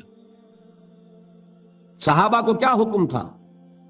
تمہیں کتنا ہی مارا جائے تم جواب میں کوئی کارروائی نہیں کر سکتے۔ نو ریزسٹنس، نو ریٹیلیشن۔ ریزسٹنس تو ہے، پیسو ریزسٹنس۔ ریزسٹنس کیا ہے؟ کہ پیچھے مت ہٹنا۔ وہ سارا دباؤ کیوں دے رہے تھے؟ کہ تم اپنا تعلق منقطع کرو محمد سے صلی اللہ علیہ وسلم، تم توحید کو چھوڑو، اپنے آبائی دین میں آؤ۔ اسی کے لیے پریشرائز کر رہے تھے نا۔ حضرت بلال کو مار رہا ہے امیہ ابن خلف، حضرت خباب بن الارت رضی اللہ تعالی عنہ کو دہکتے ہوئے انگارے زمین میں بچھا کر اور اس کے اوپر ننگی پیٹھ لٹا دیا گیا۔ آپ ذرا تصور کیجئے، ایک شخص دیکھ رہا ہے کہ دہکتے ہوئے انگارے بچھائے جا رہے ہیں، یہ میرے لیے تیار کیے جا رہے ہیں، اور پھر حکم دیا جاتا ہے کرتا اتار دو، کرتا اتار دیتا ہے، لیٹ جاؤ، لیٹ جاتا ہے۔ کیوں؟ بڑی غیر فطری بات ہے یہ تو۔ اسے ہاتھ پاؤں مارنے چاہیے۔ ایک آدمی ڈیسپریٹ ہو جائے تو آپ کو معلوم ہے اس کے اندر طاقت بہت آ جاتی ہے۔ اسے نظر آ رہا ہو کہ مجھے تو بھون دیں گے، کباب بنا دیں گے، تو اگر اسے اجازت ہو 2-4 کو مار کر مرے گا۔ اجازت نہیں۔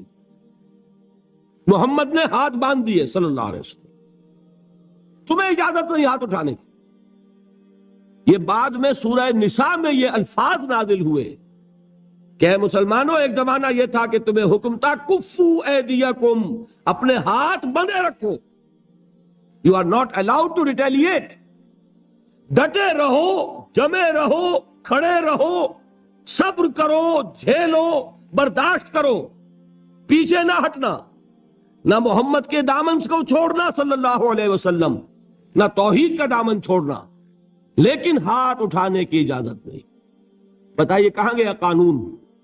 قانون تو یہ ہے کہ بدلہ لو، لیکن وہ قانون تو اس وقت نافذ ہوگا جب انقلاب آ جائے گا، اسلامی حکومت قائم ہو جائے گی، تب آئے گا نا قانون۔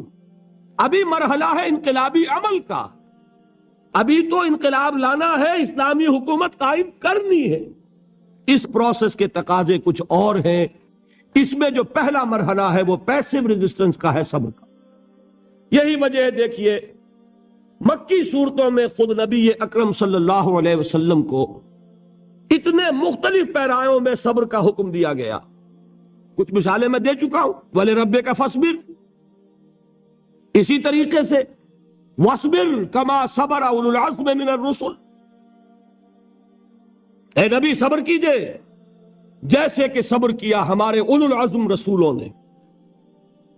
وَاصْبِرْ وَمَا صَبْرُكَ إِلَّا بِاللَّهِ، اے نبی صبر کیجئے، اور آپ کا صبر تو اللہ ہی کے سہارے ہے۔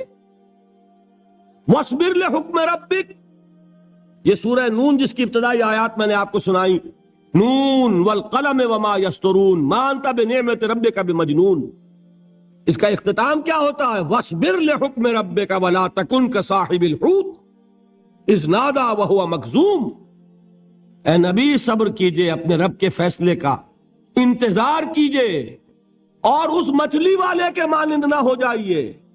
مچھلی والا کون؟ حضرت یونس علیہ السلام۔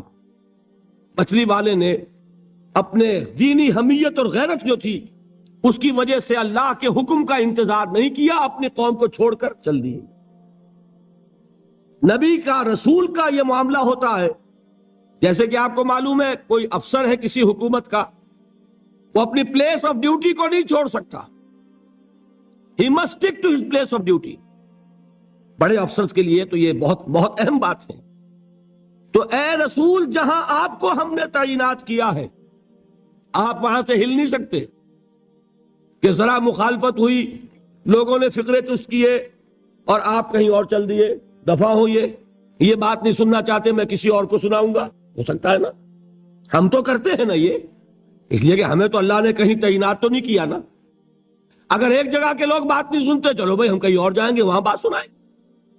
لیکن رسول کا معاملہ ہوتا ہے جو اس کی پلیس آف اپوائنٹمنٹ ہے، he cannot leave his place without the express permission of اللہ سبحانہ و تعالی. آپ نے یہ سنا ہوگا، سیرت کی تقاریر میں پڑھا ہوگا کہ مدینے کی طرف ہجرت کی اجازت حضور نے تمام صحابہ کو دے دی، خود منتظر رہے جب تک کہ اللہ کی طرف سے اجازت نہیں آئی. حضرت ابوبکر پوچھتے رہتے تھے حضور اجازت آ گئی کہ نہیں؟ نہیں ابھی نہیں آئی. حضور اذن آ گیا؟ نہیں آیا. ابھی نہیں آیا. حبشہ کی طرف سب کو بھیج دیا، اجازت دے دی جو جانا چاہے چلا جائے. حضور کی صاحبزادی جو حضرت عثمان کے نکاح میں تھی وہ بھی ہجرت کر رہی ہیں، لیکن حضور تو نہیں گئے. رسول نہیں چھوڑ سکتا اپنی جگہ کو. یہاں تک کہ تمام تقریباً صحابہ چلے گئے، حضور رہ گئے، حضرت ابوبکر رہ گئے، حضرت علی رہ گئے. اور حضرت ابوبکر پوچھ رہے ہیں بار بار اجازت آئی یا نہیں؟ نہیں ابھی نہیں آئی. حضرت عائشہ نے واقعہ بیان کیا کہ ایک روز اچانک دوپہر کے وقت ہم نے دیکھا کہ حضور نے اپنے پورے جسم کو ڈھانپا ہوا ہے، چہرے کو بھی کپڑے میں ڈھانکا ہوا ہے اور تشریف لا رہے ہیں. یہ اس میں تعجب کی بات یہ کہ عرب میں آج بھی آپ کو معلوم ہے کہ یہ چیز جو ہے ان کی روایات کے خلاف ہے کہ دوپہر کے وقت کوئی کسی سے ملنے جائے. یہ وقت جو ہے قیلولے کا ہے، آرام کا ہے. آج کل وہ عصر اور ظہر کے مابین کا وقفہ، تو این ٹھیک دوپہر کے وقت تشریف لائے حضور. آپ نے آ کے حضرت ابوبکر سے فرمایا کہ اجازت آ گئی ہے. اس میں ایک قصہ تھوڑا سا اور بتا دوں، بہت دلچسپ ہے اور بہت ہمارے لیے سبق آموز ہے. حضرت ابوبکر نے بہت خوش ہو کر ایک بات کہی، حضور میں نے 2 اونٹنیاں تیار کی ہوئی ہیں. یعنی اب آپ وہ تو سوچتے تھے نا شاباش ملے گی کہ میں نے تیاری کی ہوئی ہے، میں نے 2 اونٹنیوں کو خوب کھلا پلا کے فربا کیا ہوا ہے، بڑی توانا ہے تاکہ ہم تیزی کے ساتھ سفر کر سکیں. حضور نے توقف کیا، فرمایا ہاں ٹھیک ہے، 1 اونٹنی میں استعمال کروں گا لیکن میں اس کی قیمت ادا کروں گا. حضرت ابوبکر کی آنکھوں میں آنسو آ گئے. روتے ہوئے کہا حضور مجھ سے یہ مغایرت، کیا یہ جان اور مال کسی اور کے لیے ہے؟ آپ مجھ سے بھی کہہ رہے ہیں میری اونٹنی جو ہے وہ بھی بلا معاوضہ آپ کو بولنے فرما رہے ہیں. یہ ہے محمد الرسول اللہ کی غیرت اور حمیت کا مطلب. ہمارا معاملہ جو ہے دین کی دعوت و تبلیغ کے اعتبار سے بالکل کچھ مختلف بنا ہوا ہے. اسی لیے وہ عزت نہیں، وہ وقار نہیں. یہاں یہ حال ہے کہ حضور کے خسر ہیں، جاں نثار ہیں، یار غار ہیں، سب کچھ ہیں، لیکن وہاں بھی یہ معاملہ ہے کہ ٹھیک ہے اونٹنی کی میں قیمت ادا کر. بہرحال میں جو عرض کر رہا تھا وہ یہ ہے کہ چونکہ رسول کو اجازت نہیں تو فرمایا گیا وَاصْبِرْ لِحُکْمِ رَبِّكَ وَلَا تَكُنْ كَصَاحِبِ الْحُوتِ. دیکھنا وہ جو یونس علیہ السلام جو انہوں نے کیا تھا، اجازت آئے بغیر وہ اپنی قوم کو چھوڑ کر کسی اور وجہ سے نہیں گئے تھے دین کی حمیت اور غیرت کی وجہ سے. یہ بدبخت بات سننے کو تیار نہیں ہے تو دفع ہو، میں کہیں اور جا کر اللہ کی بات کہیں سناؤں گا، لیکن اجازت کے بغیر نہیں جا سکتے. یہی وجہ ہے کہ پکڑ ہوئی، گرفت ہوئی اور مچھلی کے پیٹ میں رہے.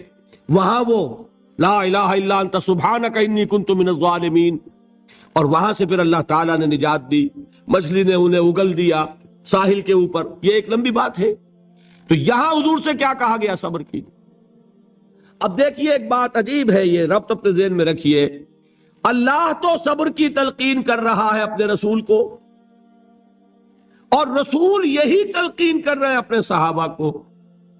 صبر کرو، جھیلو، برداشت کرو، ہاتھ مت اٹھانا، کوئی جوابی کارروائی نہیں ہوگی، بلکہ اپنے اوپر جھیلو جو کچھ جھیلنا ہے، ڈٹے رہو، پیچھے مت ہٹنا، یہ صبر ہے. لیکن ہاتھ اٹھانے کی اجازت نہیں. چنانچہ اب ذرا چشم تصور سے دیکھیے، ابو جہل اس نے جو بدترین روش اختیار کی، وہ ایک خاندان تھا حضرت یاسر ان کی اہلیہ حضرت سمیہ اور ان کے فرزند حضرت عمار رضی اللہ تعالی عنہم، یہ غلام نہیں تھے۔ حضرت سمیہ تو کنیز تھیں، لیکن یاسر غلام نہیں تھے۔ ان کی کہانی یہ ہے، واقعہ یہ ہے کہ یہ بہت نیک آدمی تھے یاسر، یمن کے باشندے۔ انہیں کو خواب میں بشارت ہوئی کہ نبی کا ظہور ہونے والا ہے مکے میں، جاؤ شاید ان کے قدموں تک پہنچ جاؤ۔ جیسے حضرت سلمان فارسی کی بات میں نے آپ کو بتائی، وہ تو خواب کی بشارت نہیں تھی، وہ ان کے غور و فکر کا معاملہ تھا۔ انہوں نے وہ جو آگ کی پوجا پاٹ ہے اس کو چھوڑا اور سفر کیا، اور پھر انہیں خبر دی ایک راہب نے کہ کھجوروں کی سرزمین میں آخری نبی کا ظہور ہونے والا ہے، جاؤ شاید قسمت یابری کرے۔ انہیں خواب آیا تھا۔ یہ یمن سے ترک وطن کر کے مکے آ گئے۔ ابو جہل کا ایک چچا تھا، بہت شریف النفس انسان، اس کے ساتھ معاہدہ کیا حلیف بن کر، اور وہ مکے میں رہنے لگے۔ اس لیے کہ یہ نوٹ کر لیجئے، مکہ اس وقت ایک قبیلے کا شہر تھا، صرف قریش۔ یا قرشی رہ سکتا تھا وہاں، یا قرشی کا حلیف۔ اگر کسی کے ساتھ اس کی، جیسے آپ کو معلوم ہے یہاں کاروبار وغیرہ کرنے میں سعودی عرب میں شراکت جو ہے وہ کسی لوکل سعودی کے ساتھ ہوگی تو آپ کر سکتے، وہ کفیل ہے، ورنہ آپ کچھ نہیں کر سکتے۔ اسی طرح کی بات وہاں تھی کہ اگر تو کسی قرشی نے آپ کو امان دی ہوئی ہے تو آپ رہ سکتے مکے میں، ورنہ نہیں۔ یا تیسرے قرشی کا غلام، غلام تو ملکیت ہی ہے اس کی، جیسے بھیڑ بکری ہے کسی قرشی کی، اسی طرح اس کے غلام ہے۔ یہ تین کیٹیگریز تھی انسانوں کی مکے میں۔ اسی کو نوٹ کیجئے کہ جو بیچارے غلام تھے وہ سب سے زیادہ ستائے گئے، اس لیے کہ غلاموں کے تو حقوق ہی کوئی نہیں تھے۔ ان کو تو اگر کوئی شخص اپنے غلام کو ذبح کر دیتا تھا تو بھی کوئی پوچھنے والا نہیں۔ بالکل ایسے ہی ہے نا، آپ کی بکری آپ نے ذبح کی، گوشت کھا لیا، کوئی آپ سے کوئی پوچھ سکتا ہے؟ جب ملکیت ہے، آپ کی بکری آپ کی تھی، آپ نے ذبح کر دی۔ غلام آپ کی ملکیت تھا، آپ نے ختم کر دیا۔ کوئی اس میں جرم نہیں، کوئی باس پرس نہیں۔ یہ تھا حال غلاموں کا۔ بلال غلام تھے، ابو فقی غلام تھے، زنیرہ ایک کنیز تھی۔ ان کو جو ماریں پڑی ہیں اس کا آپ کو معلوم ہے۔ حضرت بلال کے ساتھ جو کچھ امیہ ابن خلف نے کیا، کہ جس طریقے سے کہ حیوانوں کی لاشیں جو ہے کھینچ کر گھسیٹ کر لے جائی جاتی ہیں، ان کی گردن میں رسی ڈال کر گھسیٹتے، اسی طریقے سے حضرت بلال کے گردن میں رسی ڈال کر ٹھیک دوپہر کے وقت مکے کی سنگلاخ گلیوں کے اندر گھسیٹا جاتا۔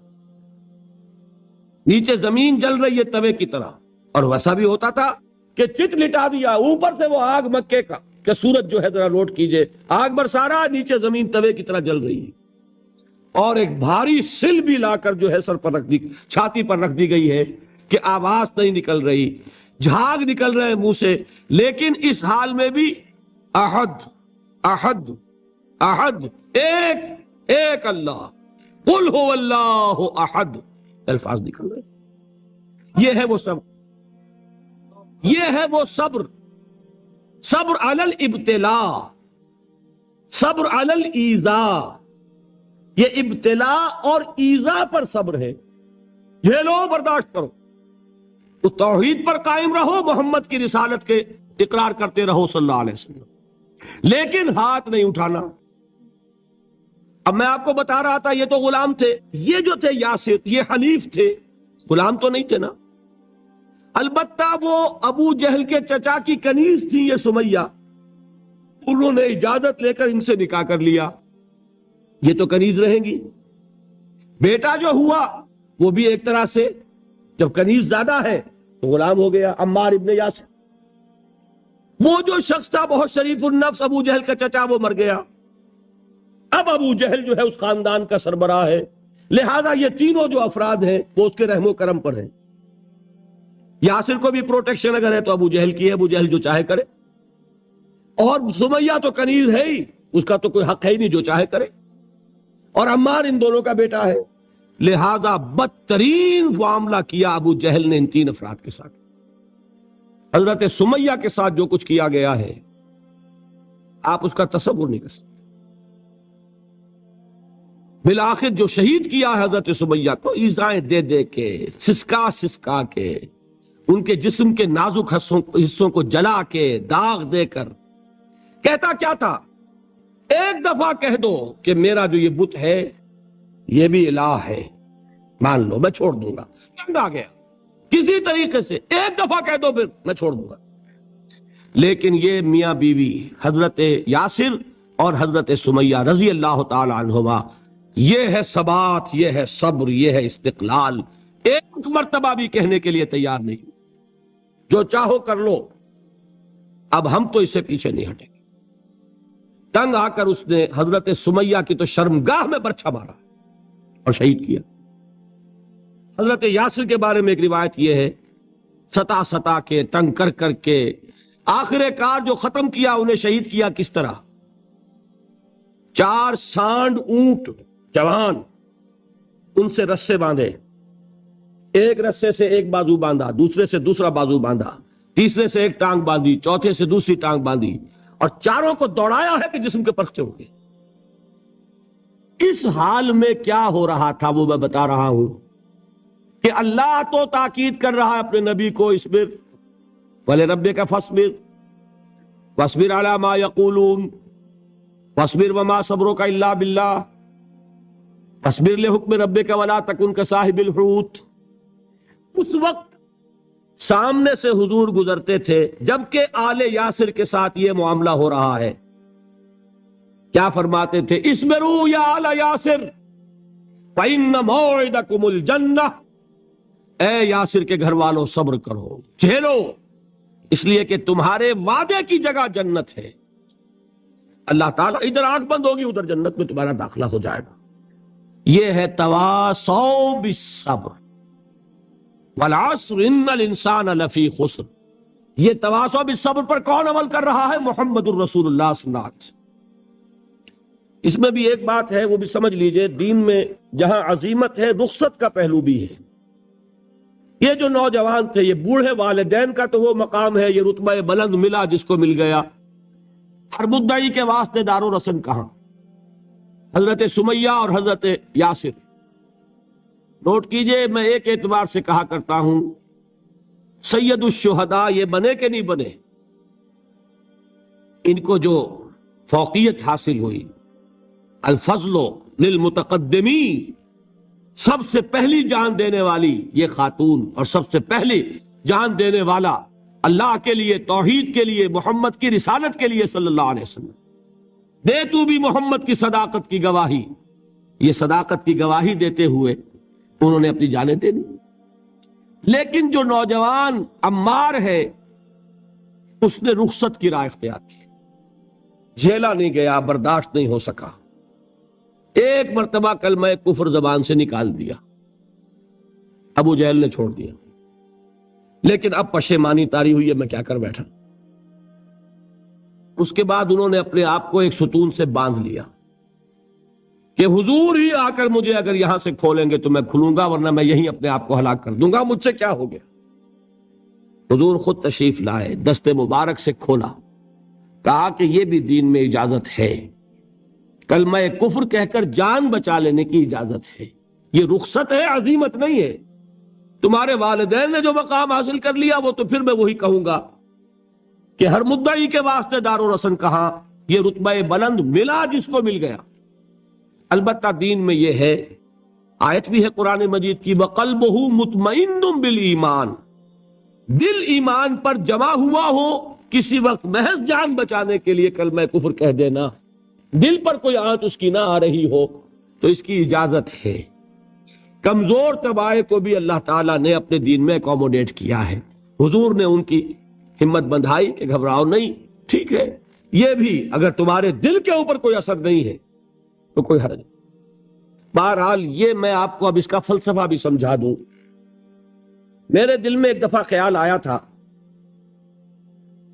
جس وقت ابو جہل حضرت سمیہ اور حضرت یاسر کے ساتھ یہ سلوک کر رہا تھا، کم سے کم 30 ورنہ میرے اندازے میں 40 اشخاص، 40 مسلمان مکے میں موجود تھے۔ میرے دل میں اچانک ایک خیال آیا، کیا یہ بے غیرت تھے بے حمیت تھے، انہوں نے اپنی بہن کو چھڑایا نہیں، انہوں نے حضرت یاسر ان کے دینی بھائی ہیں، محمد کے غلام ہیں، ان کی حمایت میں کچھ تو کرتے، بلوا کرتے، کچھ شور کرتے، ہنگامہ کرتے، چھڑا کر لے جاتے، کیوں نہیں کیا؟ اچانک خیال آیا، نعوذ باللہ ثم نعوذ باللہ، نہ بے غیرت تھے نہ بے حمیت تھی، اصل بات یہ کہ حضور کی اجازت نہیں، کیا کریں؟ خون کھول رہا ہے، سینوں میں جوش ہے، لیکن اجازت نہیں۔ یہ ہے ڈسپلن کی وہ تربیت جو محمد رسول اللہ نے دی۔ دیکھیے، جوش میں آ کے حملہ کرنا یہ اور بات ہے، خون کھول رہا ہو اور پھر اپنے آپ کو تھامنا یہ زیادہ مشکل کام ہے۔ جب خون کھولتا ہے آدمی جو جان کی پرواہ نہیں ہوتی۔ بدر میں جو ہوا ایک واقعہ ایک دفعہ سن کر جھجری آتی ہے، لیکن واقعہ یہ ہے کہ جب جنگ کی حالت میں اشتعال ہوتا ہے اور خون کھول رہا ہوتا ہے وہ چیزیں آسان ہوتی ہیں۔ وہ جو دو ٹین ایجرز تھے، نوجوان، جنہوں نے ابو جہل کو ہلاک کیا ہے، حضرت معاذ اور حضرت معوذ، انصاری دو نوجوان، ان میں سے ایک کا واقعہ آتا ہے کہ ان کے ایک شانے کے اوپر تلوار کا وار پڑا، پورا شانہ کٹ گیا، بازو علیحدہ ہو گیا تقریباً، لیکن کوئی ایک تسمہ لگا رہ گیا، کوئی ایک ٹینڈن ہوگا، وہ جو ہوتا ہے سخت سا سفید سا، وہ کوئی لگا ہوا ہے، انہیں پرواہ نہیں ہے، وہ دوسرے ہاتھ سے لڑ رہے ہیں، لیکن یہ ہاتھ جو ہے یہ اب چونکہ قابو میں تو ہے نہیں، کنٹرول میں نہیں، مسلز کٹ چکے، تو یہ رکاوٹ بن رہا ہے۔ ان کے بارے میں آتا ہے اس ہاتھ کو اپنے پاؤں کے نیچے دبایا اور کھینچا اور پھینک دیا کہ یہ اس وقت میرے اس راستے میں رکاوٹ بن رہا ہے، جسم کا حصہ میرا۔ یہ بات بھی میرے نزدیک اتنی مشکل نہیں ہے جتنی مشکل یہ ہے کہ خون کھول رہا ہو لیکن چونکہ اجازت نہیں ہے لہذا کوئی اقدام نہ کیا۔ یہ زیادہ کڑا امتحان ہے، یہ زیادہ سخت مشکل ہے، اور اس کی تربیت دی محمد رسول اللہ نے۔ ویسے میں نے 12 برس کہا ہے لیکن 8 برس کہنا چاہیے، اس لیے کہ مکی دور کے 12 سالوں میں سے 4 سال جو ہے وہ صرف زبانی کلامی ایذا تھی، اور اس کا بھی ہدف تھے صرف حضور۔ وہ جو میں نے بتایا پاگل ہے، مجنوں ہے، شاعر ہے، ساحر ہے، ایک عجمی غلام اپنے گھر میں رکھا ہوا ہے، اس سے ڈکٹیشن لیتے رہتے ہیں، آ کے ہم پر دھوس جماتے ہیں، مجھ پر وحی نازل ہوئی ہے۔ یہ سب کچھ ہوا 4 برس تک، لیکن ہوا صرف حضور کے ساتھ کہ انہیں ڈی مورلائز کر دو، ان کی ہمت ختم ہو جائے، خود بخود یہ بات بیٹھ جائے گی بتاشے کی طرح۔ لیکن جب انہوں نے دیکھا کہ نہ محمد بدل ہوئے صلی اللہ علیہ وسلم، نہ ان کے ساتھی بدل ہوئے، یہ تو دعوت پھیل رہی ہے، ہمارے نوجوان جو ہے اب ان کے حلقے میں شامل ہو رہے ہیں، ہمارے اپنے لخت جگر، ہمارے اپنے چشم و چراغ، کون تھے مصعب بن عمیر، کون تھے عثمان غنی، کون تھے سعد ابن ابی وقاص، قریش کے اعلیٰ گھرانوں کے چشم و چراغ نوجوان، وہ آ رہے ہیں محمد کے ہاتھ پر بیعت کر رہے ہیں، اسلام لا رہے ہیں صلی اللہ علیہ وسلم۔ انہوں نے دیکھا یہ ہمارے غلاموں میں بھی یہ آگ پھیل گئی، یہ تو سمجھیے کہ بارود کے اندر آگ لگ رہی ہے۔ یہ ابھی تک تو قانے تھے جو ظلم ہم کر رہے تھے اس پر، لیکن ان کے اندر اگر یہ ایمان اور اسلام کی دعوت اور تحریک ان میں پھیل گئی تو ہمارا اقتدار اور ہمارا یہ پورا نظام جو ہے یہ چوپٹ ہو جائے گا۔ یہ ہے وہ چیز جو میں نے کل آپ کو اقبال کا مصرع سنایا تھا کہ نظام کہنا کے پاس بانو یہ مارز انقلاب میں ہے، beware of the revolution that is coming, لہذا اپنی پوری قوتوں کو جمع کرو اور کچل دو انہیں، مارو انہیں۔ یہ کام شروع ہوا ہے سن 5 سے، بلکہ 4 کہنا چاہیے، 4 سے لے کر 12 تک 8 برس، اس کو کہتے ہیں پرسیکیوشن، فزیکل پرسیکیوشن، تشدد، مار پیٹ، جلانا، دہتے ہوئے انگاروں پر لٹانا، آکے رکھنا، بھوکے رکھنا، ان کو ڈال دی گئی زنجیریں، گھروں میں بند کر دیا گیا نوجوانوں کو۔ حضرت عثمان کو چچا نے ان کے ایک چٹائی کے اندر لپیٹا اور دھونی دے دی، دم گھٹ رہا ہے، جان نکل رہی ہے۔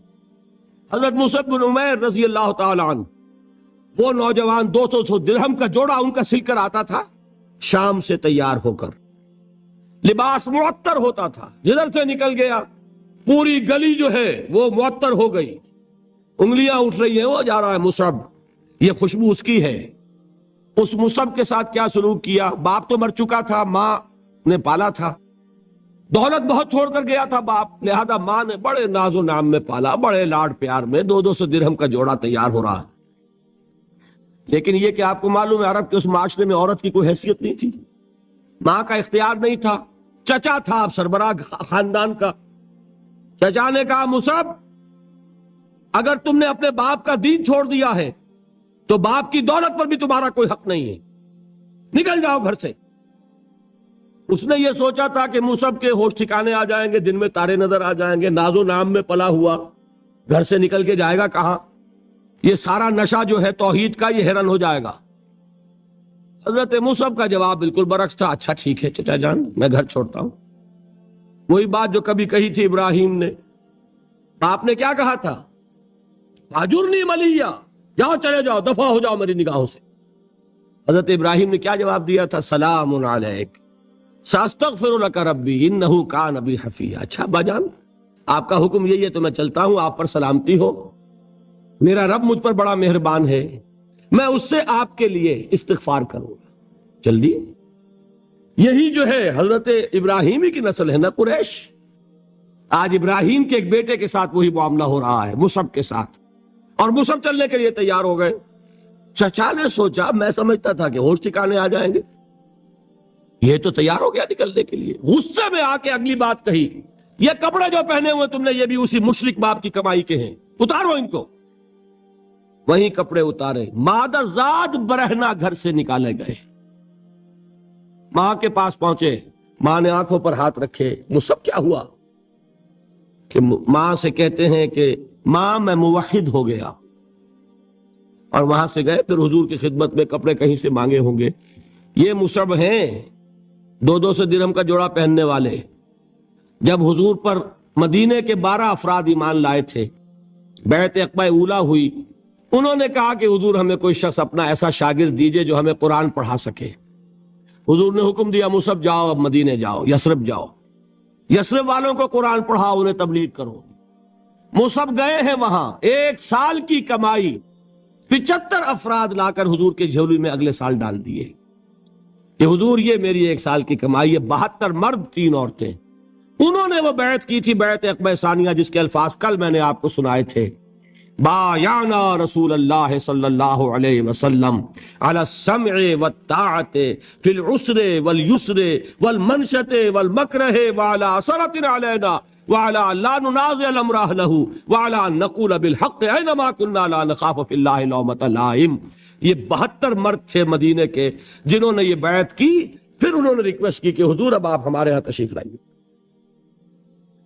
ہم اگر یہ مکے والے وہاں حملہ کریں گے تو ہم آپ کی حفاظت کریں گے جیسے کہ اپنے اہل و عیال کی کرتے ہیں۔ بہرحال وہ مصعب بن عمیر ہیں جو غزوہ احد میں شہید ہوئے، اور جب شہید ہوئے تو ان کے جسم پر صرف ایک چادر تھی۔ ایک بات تو یہ نوٹ کیجئے، موضوع سے ذرا بات تھوڑی ادھر ادھر جا رہی ہے، لیکن یہی چیزیں ہیں اصل میں کہ جو ہمارے دلوں کو منور کرنے والی ہیں نور ایمان سے۔ وہ علم بردار تھے غزوہ احد میں، جھنڈا مسلمانوں کا ان کے پاس تھا۔ ایک ہاتھ پر، ایک شانے پر وار پڑا، ہاتھ کٹ گیا، دوسرے سے تھاما، دوسرے پہ کٹ گیا، اب دونوں حصوں کے بچے ہوئے ٹکڑوں سے جھنڈے کو تھاما، گرنے نہیں دیا، یہاں تک کہ شہید ہو گئے۔ گرے ہیں تو جھنڈا گرا ہے۔ شکل میں حضور سے بہت مشابہ تھے، خبر اڑ گئی کہ محمد شہید ہو گئے صلی اللہ علیہ وسلم۔ یہ مصعب بن عمیر کا واقعہ ہے۔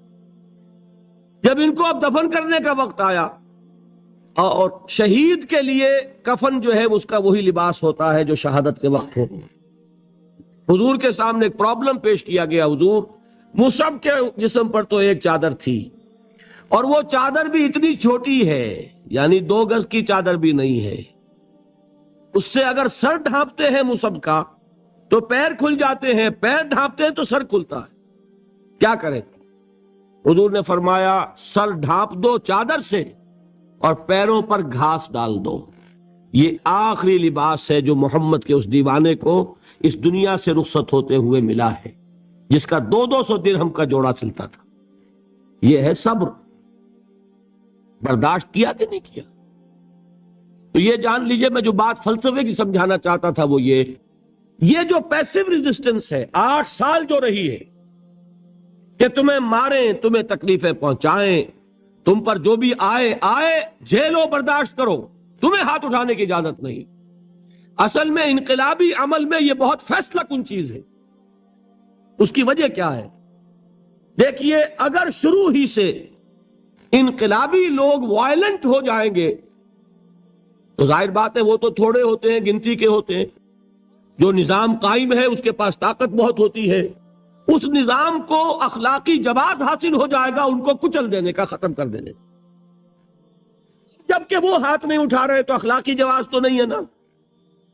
اب اگر مارا جا رہا ہے تو عوام الناس کی دلی ہمدردیاں ان کے ساتھ ہوتی چلی جاتی ہیں۔ یہ امیہ ابن خلف نے بلال کو آج اتنا مارا، کیوں مارا؟ کیا بلال نے کوئی چوری کر دی تھی؟ نہیں بھائی۔ کیا کوئی اور گستاخی کی تھی اپنے آقا کی؟ نہیں۔ کہیں معاذ اللہ اس نے اپنے آقا امیہ ابن خلف کی بیٹی کے اوپر تو کوئی نہیں ہاتھ اٹھا دیا تھا؟ نہیں۔ تو کیا وجہ ہوئی؟ بس صرف یہ وجہ ہے کہ وہ ایک اللہ کو مانتا ہے اور محمد پر ایمان لے آیا صلی اللہ علیہ وسلم۔ بتائیے اس کا کیا اثر ہوگا؟ یہ خباب بن الارت پیشے کے لحاظ سے لوہار تھے۔ سوچئے، ایک زندہ انسان کو دہتے ہوئے انگاروں پر لٹایا جا رہا ہے، ان انگاروں سے کھال جلی، کمر کی چربی پگھلی، اس پگھلنے والی چربی سے وہ انگارے ٹھنڈے پڑے۔ یہ سب کچھ جھیل رہا ایک شخص۔ سوچنے والوں نے سوچا نہیں ہوگا کیا جرم تھا ان کا؟ تو بڑا شریف آدمی ہے، بہت اچھا کاریگر ہے، وقت پر کام دیتا ہے، مناسب اجرت لیتا ہے، یہ کیا ہوا؟ یہ کوئی جرم نہیں، جرم صرف ایک ہے، ایک اللہ کو مانتا ہے اور محمد کے دامن سے وابستہ ہے صلی اللہ علیہ وسلم۔ آپ سوچئے، دیکھیے ایک لفظ ہم بولا کرتے ہیں سائلنٹ میجورٹی۔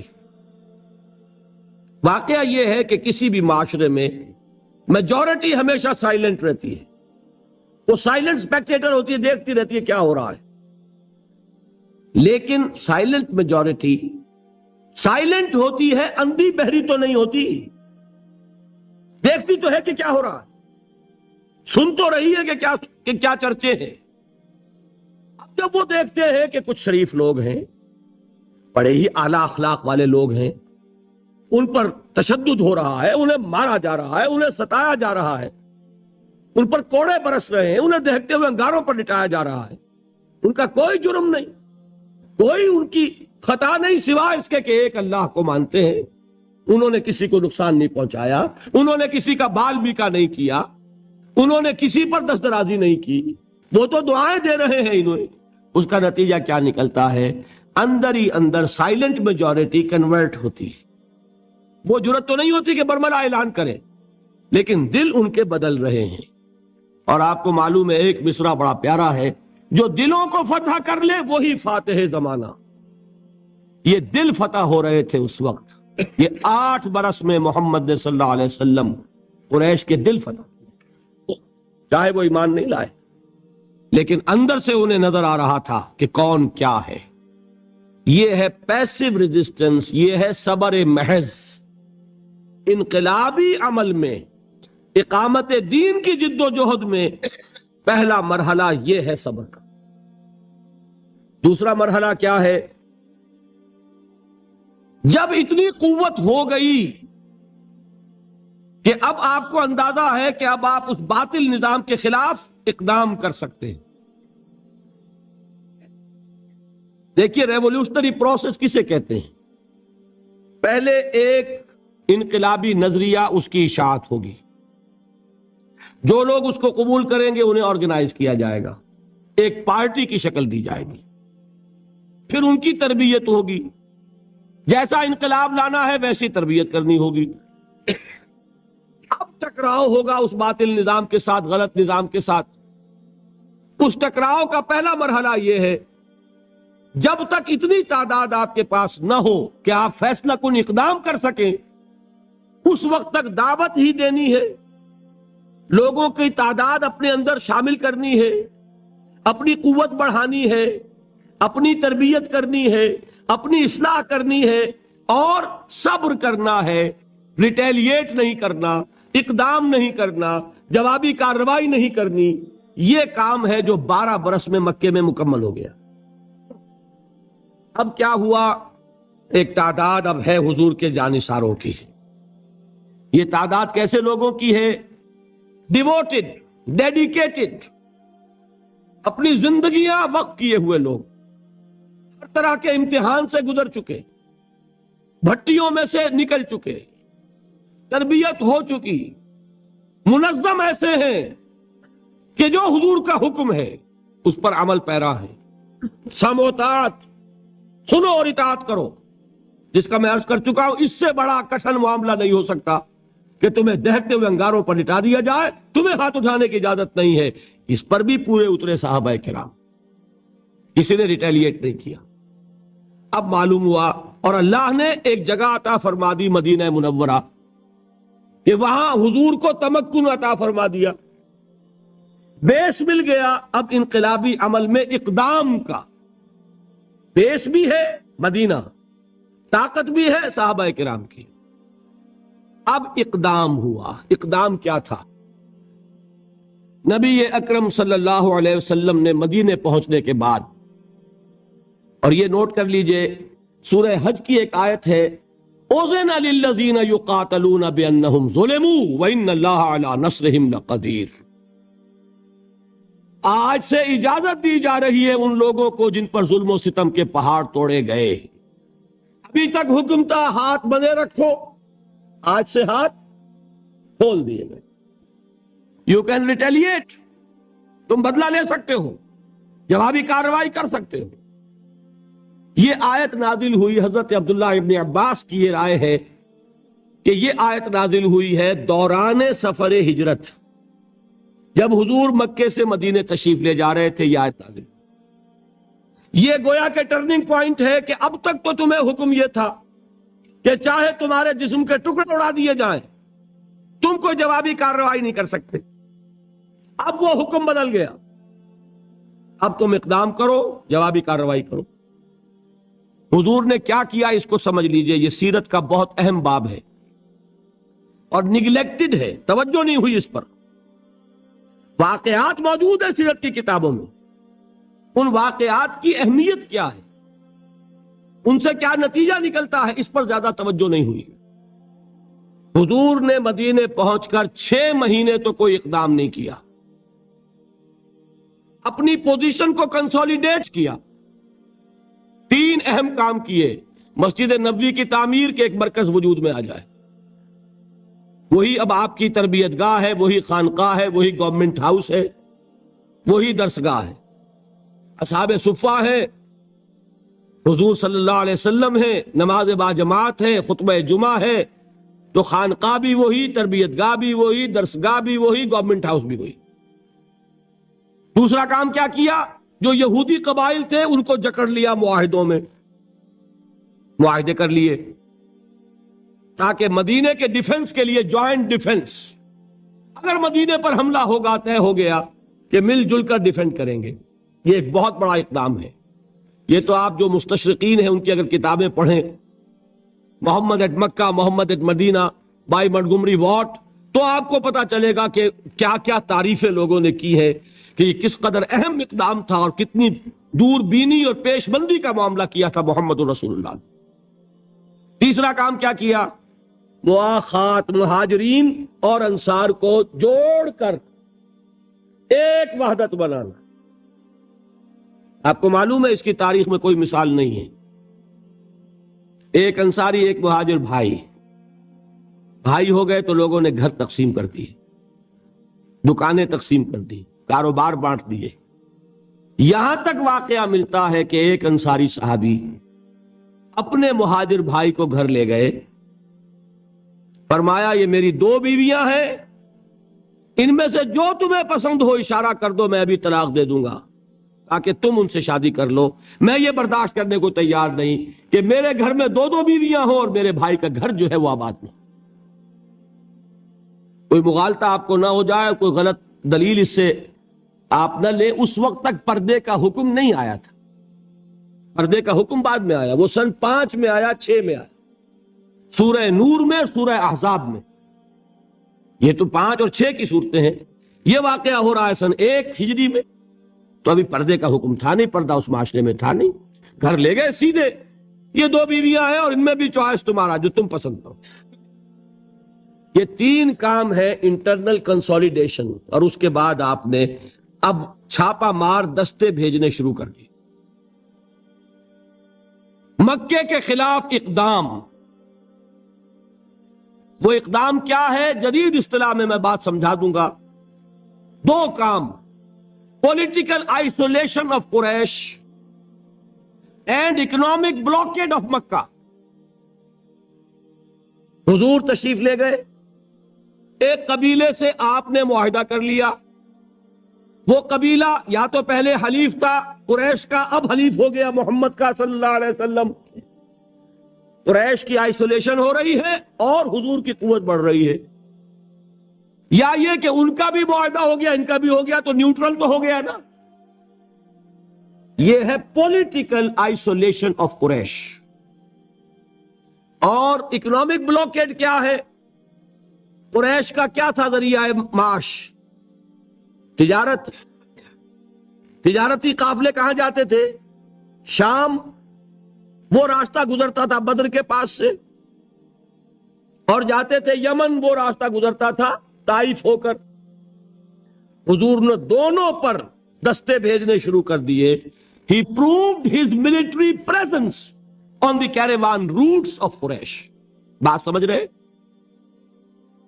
اور ایک جو اس میں خاص طور پہ لشکر بھیجا آپ نے، وہ نخلا بھیجا۔ نخلا ایک وادی ہے، آپ حضرات اگر کبھی گئے ہو تو مکے سے جب طائف کی طرف جاتے ہیں تو درمیان میں وادی آتی ہے، وادی نخلا۔ اب آپ اندازہ کیجئے کہاں مدینہ، وہاں سے ایک لشکر کیا، چھوٹا سا دستہ، 12 افراد، ایک چھوٹا سا چھاپا مار دستے تو ایسے ہی ہوتے ہیں چھوٹے، وہ لشکر تھوڑا ہی ہوتا ہے۔ حضرت عبداللہ ابن جہش اس کے کمانڈر، انہیں ایک سیلڈ لیٹر دیتے ہیں حضور، مہر لگا ہوا، کہ مدینے سے 2 دن کی مسافت پر باہر نکل کر پھر کھولنا اس کو، اور جو اس میں لکھا ہوا ہے انسٹرکشنز جو ہے کیری آؤٹ کرو۔ اتنی سیکریسی۔ جب وہ نکلے 2 دن کے فاصلے پہ باہر چلے گئے، کھولا، لکھا ہے وادی نخلا میں قیام کرو اور وہاں جا کر قریش کی نقل و حرکت پر نگاہ رکھو اور ہمیں اطلاع دیتے رہو۔ اب یہ 300 میل کا سفر کر کے وہاں پہنچے ہیں۔ وہاں اتفاق سے ایک قافلہ قریش کا گزر رہا تھا، اس سے مٹ بھیڑ ہو گئی، مقابلہ ہوا۔ ایک آدمی قرشی جو ہے کافر مشرک، وہ ان کے ہاتھوں مارا گیا۔ 2 کو انہوں نے گرفتار کیا، باقی بھاگ گئے، تو جو مال غنیمت تھا وہ لے کر آ گئے۔ حضور ناراض ہوئے کہ میں نے تمہیں اس کا حکم نہیں دیا تھا، میں نے صرف یہ کہا تھا کہ وہاں قیام کر کے ہمیں انفارم کرتے۔ لیکن یہ بات ریکارڈ پر آ جانی چاہیے کہ ہجرت کے بعد پہلا قتل جو ہوا مسلمانوں کے ہاتھوں ایک مشرک کا ہوا۔ یہ تھی جس نے مکے میں آگ لگا دی۔ اتنی جرت ہو گئی محمد کی صلی اللہ علیہ وسلم۔ ادھر سے وہ ابو سفیان لے کر گئے ہوئے تھے قافلہ، تجارتی قافلہ، وہ واپس آ رہا تھا، اس کی طرف سے ایک پیغام پہنچ گیا کہ میرے قافلے کو خطرہ ہے محمد کے آدمیوں سے صلی اللہ علیہ وسلم، لہذا فوراً کوئی انتظام کرو مدد کا۔ یہ ہے وہ چیز جس کی آڑ لے کر ابو جہل جیسے لوگوں نے لشکر تیار کیا اور بدر کی طرف مارچ کیا۔ یہاں سے پہلی جنگ ہوئی ہے غزوہ بدر سن 2 ہجری میں۔ اگر حضور اقدام نہ کرتے، حضور نے یہ دستے بھیجے نہ ہوتے، اگر مسلمانوں کے ہاتھوں ایک کافر کا قتل نہ ہوتا، اگر وہ راستہ جو ہے تجارتی راستہ وہ مخدوش نہ ہو گیا ہوتا، بدر کی جنگ نہ ہوتی۔ یہ اقدام تھا محمد الرسول اللہ صلی اللہ علیہ وسلم کا، جس کے نتیجے میں final phase of revolution, armed conflict, وہ اب شروع ہوا ہے سن 2 میں، جاری رہا سن 8 تک. اندرون ملک عرب یہ 6 سال ہیں. ان 6 سالوں میں غزوہ بدر، غزوہ احد، غزوہ احزاب، یہ سارے غزوے ہو گئے. پھر فتح مکہ، پھر یہ کہ غزوہ حنین، طائف کا محاصرہ. سن 8 تک یہ معاملہ مکمل ہو گیا. جاء الحق وزهق الباطل ان الباطل کان زہوقا. جب یہ فیز شروع ہوا ہے تو یہ آیتیں نازل ہوئی جو میں نے سنائی تھی آپ کو. یا ایھا الذین آمنوا استعینوا بالصبر والصلاۃ. اے مسلمانوں، اہل ایمان،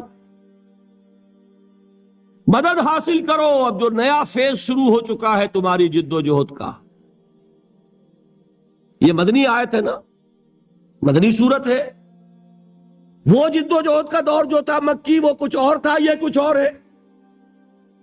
اس میں تو اب تمہیں آگے بڑھنا ہے، کفر پر اور شرک پر حملہ آور ہونا ہے، اقدام کرنا ہے، چیلنج کرنا ہے. استعینوا بالصبر والصلاۃ. مدد حاصل کرو کس سے؟ صبر سے اور نماز سے. ان اللہ مع الصابرین. جان لو کہ اللہ تعالیٰ صبر کرنے والوں کے ساتھ. ولا تقولوا لمن يقتل في سبيل الله اموات. اور ہرگز نہ کہو اسے جو اللہ کی راہ میں قتل ہو جائے کہ وہ مردہ ہے. الاحیاء ولکن لا تشعرون. نہیں، وہ زندہ ہے لیکن تمہیں ان کا شعور نہیں ہے. اور سنیے، اب یہ آیت اہم ترین ہے صبر کے موضوع پر. وَلَنَبْلُوَنَّكُمْ بِشَيْءٍ مِّنَ الْخَوْفِ وَالْجُوعِ وَنَقْصٍ مِّنَ الْأَمْوَالِ وَالْأَنفُسِ وَالثَّمَرَاتِ وَبَشِّرِ الصَّابِرِينَ.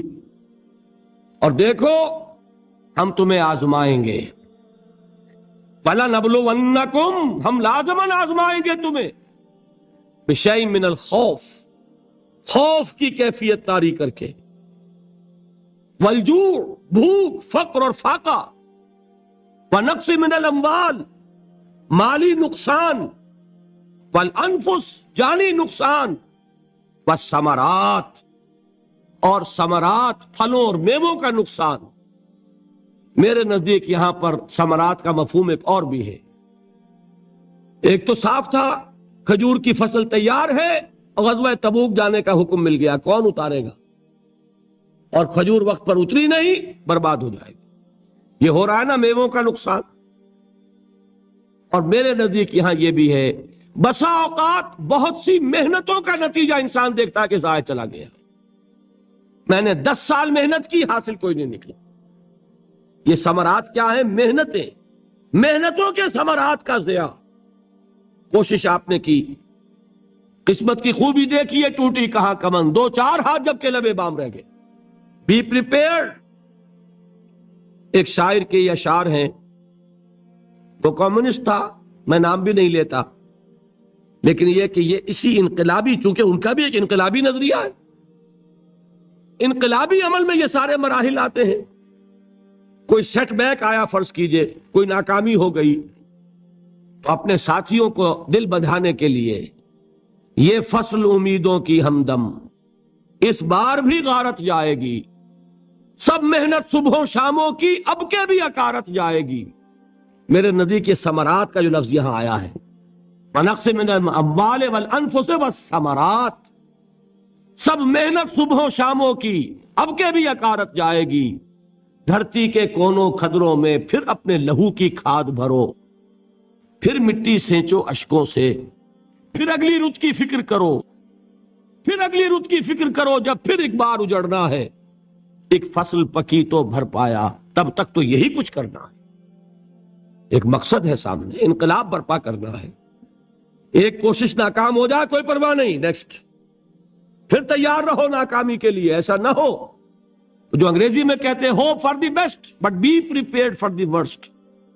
ایسا نہ ہو کہ دوسری مرتبہ ناکام ہو کے بددل ہو جاؤ، تمہاری ہمتیں جواب دے جائیں. نہیں، پہلے سے تیار رہو کہ دوسری مرتبہ بھی ناکامی آئے تو آئے، لیکن جب تک کہ کامیابی حاصل نہیں ہوتی ہمیں یہ کام کیے چلے جانا. دیکھیے سیرت میں آیا کہ نہیں یہ واقعہ. بدر میں مسلمانوں کو فتح ہوئی تو احد میں زک پہنچی کہ نہیں؟ 70 صحابہ شہید ہوئے کہ نہیں؟ اگر ان کی ہمتیں جواب دے جاتی تو گاڑی کیسے چلتی آگے؟ تو فرمایا وَلَنَبْلُوَنَّكُمْ بِشَيْءٍ مِّنَ الْخَوْفِ وَالْجُوعِ وَنَقْصٍ مِّنَ الْأَمْوَالِ وَالْأَنفُسِ وَالثَّمَرَاتِ، ہم تمہیں لازماً آزمائیں گے خوف کی کیفیت سے، فقر و فاقے کی کیفیت سے، بھوک سے، جان کے نقصان سے، مال کے نقصان سے، محنتوں کے حاصل کے ضائع ہو جانے سے۔ وَبَشِّرِ الصَّابِرِينَ، اور اے نبی بشارت دیجئے صبر کرنے والوں، الذین اذا اصابتہم مصیبت، وہ کہ جب ان پر کوئی تکلیف آئے، کوئی مصیبت آئے، کوئی آزمائش آئے، قالوا انا للہ و انا الیہ راجعون، وہ یہ کہیں کہ ہم اللہ ہی کے ہیں، اللہ ہی کی طرف لوٹ جانا ہے۔ یہ وہی انداز ہے جو میں نے فارسی کا شعر سنایا تھا آپ کو کہ سرے تسلیم خم ہے جو مزاج یار میں آئے، وہ ہمارا مولا ہے، ہمارا آقا ہے، اگر اسے یہی منظور ہے تو ہمیں بھی یہی منظور۔ میں نے تسلیم و رضا کی بات کی تھی نا، آپ کو کچھ شعر سنائے تھے، ایک شعر اور سنیے، اور یہ کس کا ہے؟ محمد علی جوہر کا۔ ایک مرتبہ جیل گئے، ان کی ایک بیٹی جوان بیمار ہوئی، فوت ہو گئی، باہر چھوڑا انگریز نے، جاؤ بھائی دفن کر دو بیٹی کو۔ دوسری مرتبہ جیل گئے، دوسری جوان بیٹی اسی مرض میں مبتلا ہوئی، اب یہ جیل میں ہے، خبر پہنچی کہ دوسری بیٹی کے اوپر بھی اسی مرض کا حملہ ہوا ہے۔ ایک نظم لکھی ہے جس کا آخری شعر یہ ہے، تیری صحت ہمیں منظور ہے لیکن اس کو نہیں منظور تو پھر ہم کو بھی منظور نہیں۔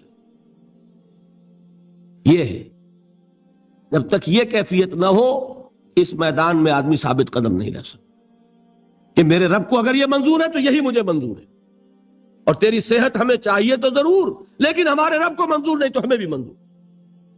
راضی برضائے رب۔ وَبَشِّرِ الصَّابِرِينَ الَّذِينَ إِذَا أَصَابَتْهُم مُّصِيبَةٌ قَالُوا إِنَّا لِلَّهِ وَإِنَّا إِلَيْهِ رَاجِعُونَ، نہ شود نصیب دشمن کے شود ہلاک تیغت، سر دوستہ سلامت کے تو خنجر آزمائی۔ اولئک علیہم صلوات من ربہم ورحمہ، یہی ہے وہ لوگ جن پر ان کے رب کی طرف سے عنایتیں ہیں اور رحمتیں ہیں۔ وَأُولَٰئِكَ هُمُ الْمُهْتَدُونَ، اور یہی ہے وہ لوگ جو کامیاب ہونے والے ہیں، ہدایت پانے والے، ہدایت یافتہ۔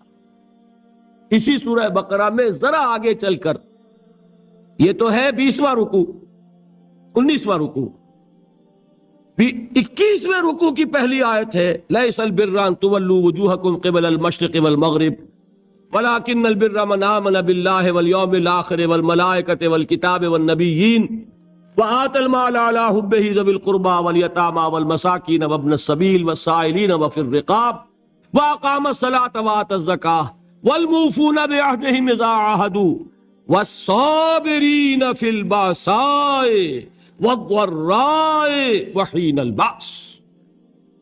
اب یہ آیت جو ہے سورۃ العصر میں جو مضامین آئے تھے سارے اس میں موجود ہیں۔ وہاں ایمان کا لفظ آیا، یہاں 5 ایمانیات کی تفصیل آ گئی، اعمال کی تفصیل آئی، اور آخری بات وہاں کیا ہے؟ وَتَوَاصَوْا بِالصَّبْرِ، اور یہاں کیا ہے؟ وَالصَّابِرِينَ فِي الْبَأْسَاءِ وَالضَّرَّاءِ وَحِينَ الْبَأْسِ، اور صبر کرنے والے، اصل نیکی ان کی ہے جو صبر کریں، کس میں؟ جنگ کے وقت، ذرائے، بأسائے، بأسا کہتے ہیں فقر اور فاقہ، واحد آئے گا باس تو اس کے معنی جنگ، اور بأسا جمع میں آئے گا تو فاقہ، فقر، بھوک، اور ذرائے جسمانی تکلیف، ضرر، جسمانی تکلیفوں میں صبر کرنے والے، فقر اور فاقے میں صبر کرنے والے، اور جنگ کے وقت صبر کرنے والے۔ اولئک الذین صدقوا واولئک هم المتقون، یہ ہیں وہ لوگ جو صبر کرنے والے ہیں، یہ ہیں جو سچے ہیں، جو اپنے دعوے میں نیکی کے اور ایمان کے صادق ہیں، اور یہی وہ لوگ ہیں جو متقی۔ اگلی سورت ہے سورہ آل عمران، اس میں 2 لفظ آئے ہیں، آخری آیت، یا ایھا الذین آمنوا اصبروا وصابروا ورابطوا واتقوا اللہ لعلکم تفلحون۔ دیکھیے یہاں صبر اور صابر جو تعلق جوہد اور جہاد کا ہے وہی ہے صبر اور مصابرت۔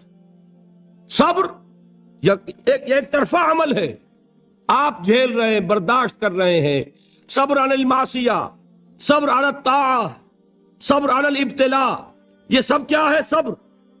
اور مصابرت کیا ہے؟ صبر کا صبر سے مقابلہ۔ یہ سورہ آل عمران، اب وقت نہیں ہے میں آپ کو سناتا اللہ تعالیٰ نے کیسے کیسے مسلمانوں سے کہا، مسلمانوں تمہیں زک پہنچی ہے تو انہیں بھی تو پہنچی تھی، ان کے 70 نہیں مارے گئے تھے بدر میں، ان کے حوصلے جو ہیں وہ تو پست نہیں ہوئے، وہ اگلے سال آ گئے تم پر چڑھائی کر کے، تم کیوں اتنا برا مان رہے ہو؟ تمہارے دل اتنے زخمی کیوں ہو گئے؟ تمہیں تکلیف پہنچتی ہے تو انہیں بھی پہنچتی ہے۔ اپنی غیرت جو ہے ہمیں ذرا اس کا جائزہ لینا چاہیے۔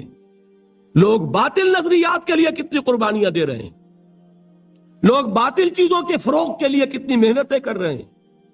جیسا کہ میں نے ابھی کہا تھا، اسی غیرت کو چیلنج کرنے کے لیے، ذرا آپ کی حمیت دینی کو جوش دلانے کے لیے، قادیانی نوجوان کتنی تعداد میں اپنے آپ کو دین کے لیے وقف کرتا ہے، اور آپ کتنے نوجوان ہیں جو اپنے آپ کو دین کے لیے وقف کرتے، اور ہوں وہ کھاتے پیتے گھرانوں کے لوگ۔ یہ نہیں ہے کہ اگر کوئی اور کام نہیں کر سکتا تو پھر یہ ہے کہ وہ دین کے کام میں لگ جائے۔ باصلاحیت لوگ، کھاتے پیتے لوگ، ذہنی استعداد رکھنے والے لوگ، اونچے گھرانوں کے لوگ، وہ وقف کریں اپنے آپ کو دین کے لیے۔ اس کے بغیر کیسے باہر آ جائے گی، کیسے رونق آ جائے گی؟ تو دنیا میں باطل نظریات والے جو ہیں، یہ بات کہی گئی ہے، مسلمانوں تم اگر توحید کے لیے لڑ رہے ہو، دیکھتے نہیں ابو جہل کو، اس نے گردن کٹوائی ہے شرک کے لیے، شرک کے لیے گردن کٹوائے، اور تم توحید کے لیے گردن کٹوانے کو تیار نہ ہو۔ اس نے گردن کٹوائی کہ نہیں کٹوائی؟ اور کس طرح کٹوائی ہے؟ جو کہ بڑا متکبر قسم کا، فرعون قسم کا شخص تھا، جب گردن کاٹنے لگے تو کہتا ہے ذرا نیچے سے کاٹنا، تاکہ جب تم نیزے کے اوپر چڑھاؤ میرے سر کو تو اونچا نظر آئے، معلوم ہو سردار کا سر۔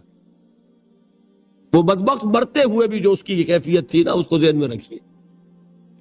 تو یہ اس لوگوں نے قربانیاں دی، جانیں دی، تو فرمایا اگر تم ان سے زیادہ قربانی نہیں دو گے، جو نوٹ کر لیجئے اس کو، مجرد اگر حق کو غالب کرنا اللہ کے ذمے ہو تو آنے واحد میں غالب کر دے گا، تمہیں تکلیف ہی دینے کی ضرورت نہیں۔ سمجھ رہے؟ کیا اللہ کے مقابلے میں کوئی باطل کی طاقت ٹھہر سکتی ہے؟ یہ تمہارے ایمان کا امتحان ہے، یہ تمہارے خلوص کی آزمائش ہے، یہ تمہارے امتحان کا ثبوت درکار ہے کہ اللہ تعالیٰ دیکھنا چاہتا ہے تم اس کے لیے اپنی جانیں قربان کرنے کو تیار ہو کہ نہیں، تم اس کے لیے تن من دھن لگانے کو تیار ہو کہ نہیں۔ اور یہ جان لو کہ اگر کفار اور مشرکین اور ملحدین اور باطل نظریات والے وہ جو کچھ قربانیاں اپنے باطل نظریات کے لیے دے رہے ہیں، ان سے زیادہ اگر تم نہیں دو گے تو حق غالب نہیں ہوگا۔ انہوں نے جو صبر کیا ہے اپنے باطل نظریات پر، اگر تم اس سے زیادہ صبر کا ثبوت نہیں دو گے اپنے اس حق پر تو حق غالب نہیں ہوگا۔ اس لیے فرمایا یا ایھا الذین آمنوا اصبروا وصابروا، نہ صرف یہ کہ صبر کرو بلکہ صبر میں اپنے دشمنوں سے آگے نکلو، ان کے صبر سے بڑھ کر صبر کرو۔ ورابطوا، مرابطہ کہتے ہیں چوکس رہنا، ہوشیار، پہرا دو، ایسا نہ ہو کہ دشمن جو ہے غفلت میں تمہارے اوپر کوئی حملہ جو ہے کر بیٹھے۔ واتقوا اللہ، اور اللہ کا تقوی اختیار کرو، لعلکم تفلحون، تاکہ تم فلاح پاؤ۔ یہ ہے حضرات تواصوا بالصبر۔ میں نے عرض کیا تھا ہر جگہ پر آپ کو چوٹی کی بات صبر ملے گا۔ آیت الکرسی، آیت البر جو میں نے آپ کو سنائی آخر میں، والصابرین فی الباساء والضراء وحین الباس، حمیم سجدہ، وما یلقاها الا الذین صبروا وما یلقاها الا ذو حظ عظیم۔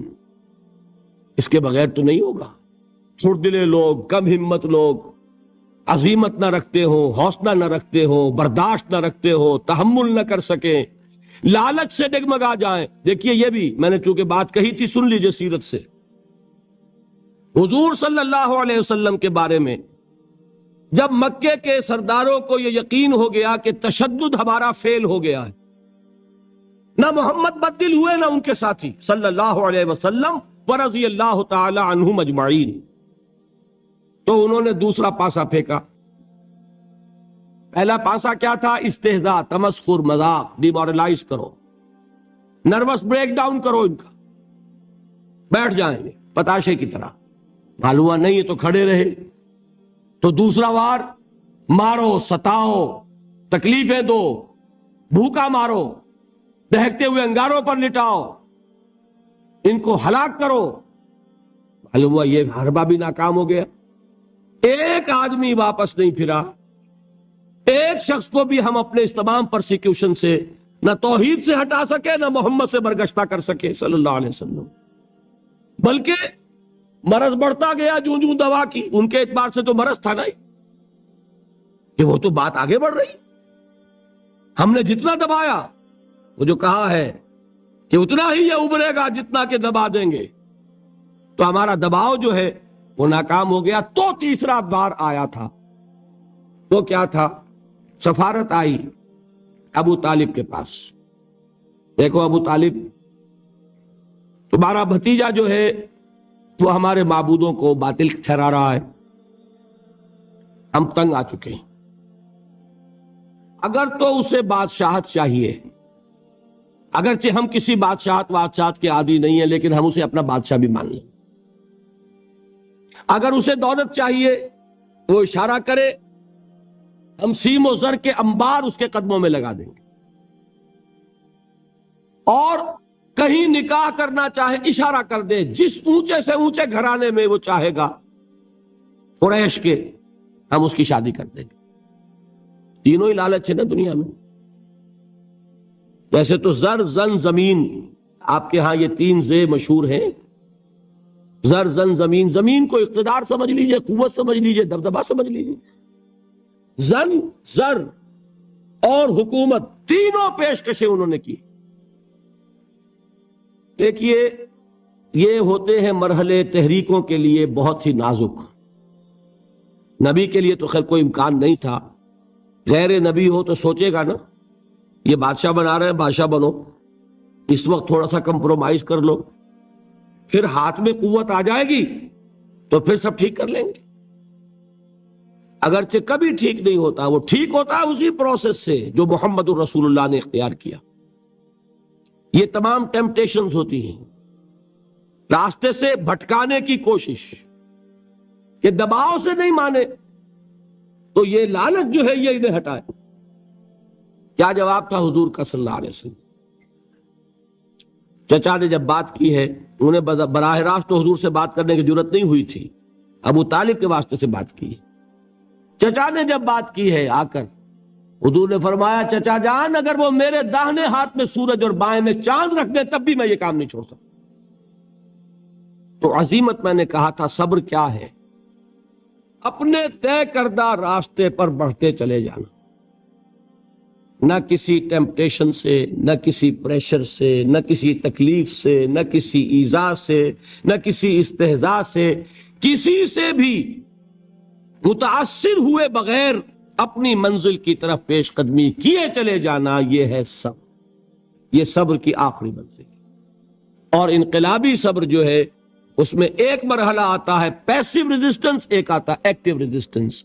ایک میں صبر محض ہے، جھیلو، برداشت کرو، کوئی ریٹیلیشن نہیں، اور ایک وہ آتا ہے کہ اب آگے بڑھو۔ بڑا پیارا مصرع ہے، آگے بڑھو یا وقت کی رفتار روک دو۔ وہ آگے بڑھ کر پھر نظام باطل کو چیلنج کیا جاتا ہے، اور پھر جنگ ہے۔ ان اللہ یحب الذین یقاتلون فی سبیلہ صفا کانہم بنیان مرصوص۔ ان اللہ اشتری من المؤمنین انفسہم واموالہم بان لہم الجنہ یقاتلون فی سبیل اللہ فیقتلون ویقتلون وعدا علیہ حقا فی التوراۃ والانجیل والقرآن ومن اوفی بعہدہ من اللہ فاستبشروا ببیعکم الذی بایعتم بہ وذالک هو الفوز العظیم۔ اللہ نے اہل ایمان سے ان کے جانیں اور ان کے مال خرید لیے ہیں جنت کے عوض۔ نتیجہ کیا ہے؟ وہ جنگ کرتے ہیں اللہ کی راہ میں، قتل کرتے بھی ہیں، قتل ہوتے بھی ہیں۔ بدر میں 70 کو قتل کیا، مسلمان شہید ہوئے 13، 14ویں وہ تھے جو زخمی ہو گئے تھے واپسی پر مدینے کے راستے میں، ان کا بھی انتقال ہوا، 14 مسلمان ادھر 70، اور احد میں 70 صحابہ شہید ادھر 23۔ تلک الایام نداولها بین الناس، یہ دن ہیں جن کو ہم الٹ پھیر کرتے رہتے ہیں لوگوں کے مابین، لیکن یہ کہ بد دل نہیں ہوئے، قافلہ بڑھتا رہا۔ اور غزوہ احزاب میں وہ شعر میں کل سنا چکا ہوں محمد کے جانثاروں کا، نحن الذین بایعوا محمدا علی الجہاد ما بقینا ابدا، ہم وہ ہیں جنہوں نے محمد سے بیعت کی ہے جہاد کی صلی اللہ علیہ وسلم۔ اب یہ جہاد، یہ قتال، یہ جنگ، یہ سرفروشی، یہ جاں فشانی جاری رہے گی جب تک جان میں جان ہے۔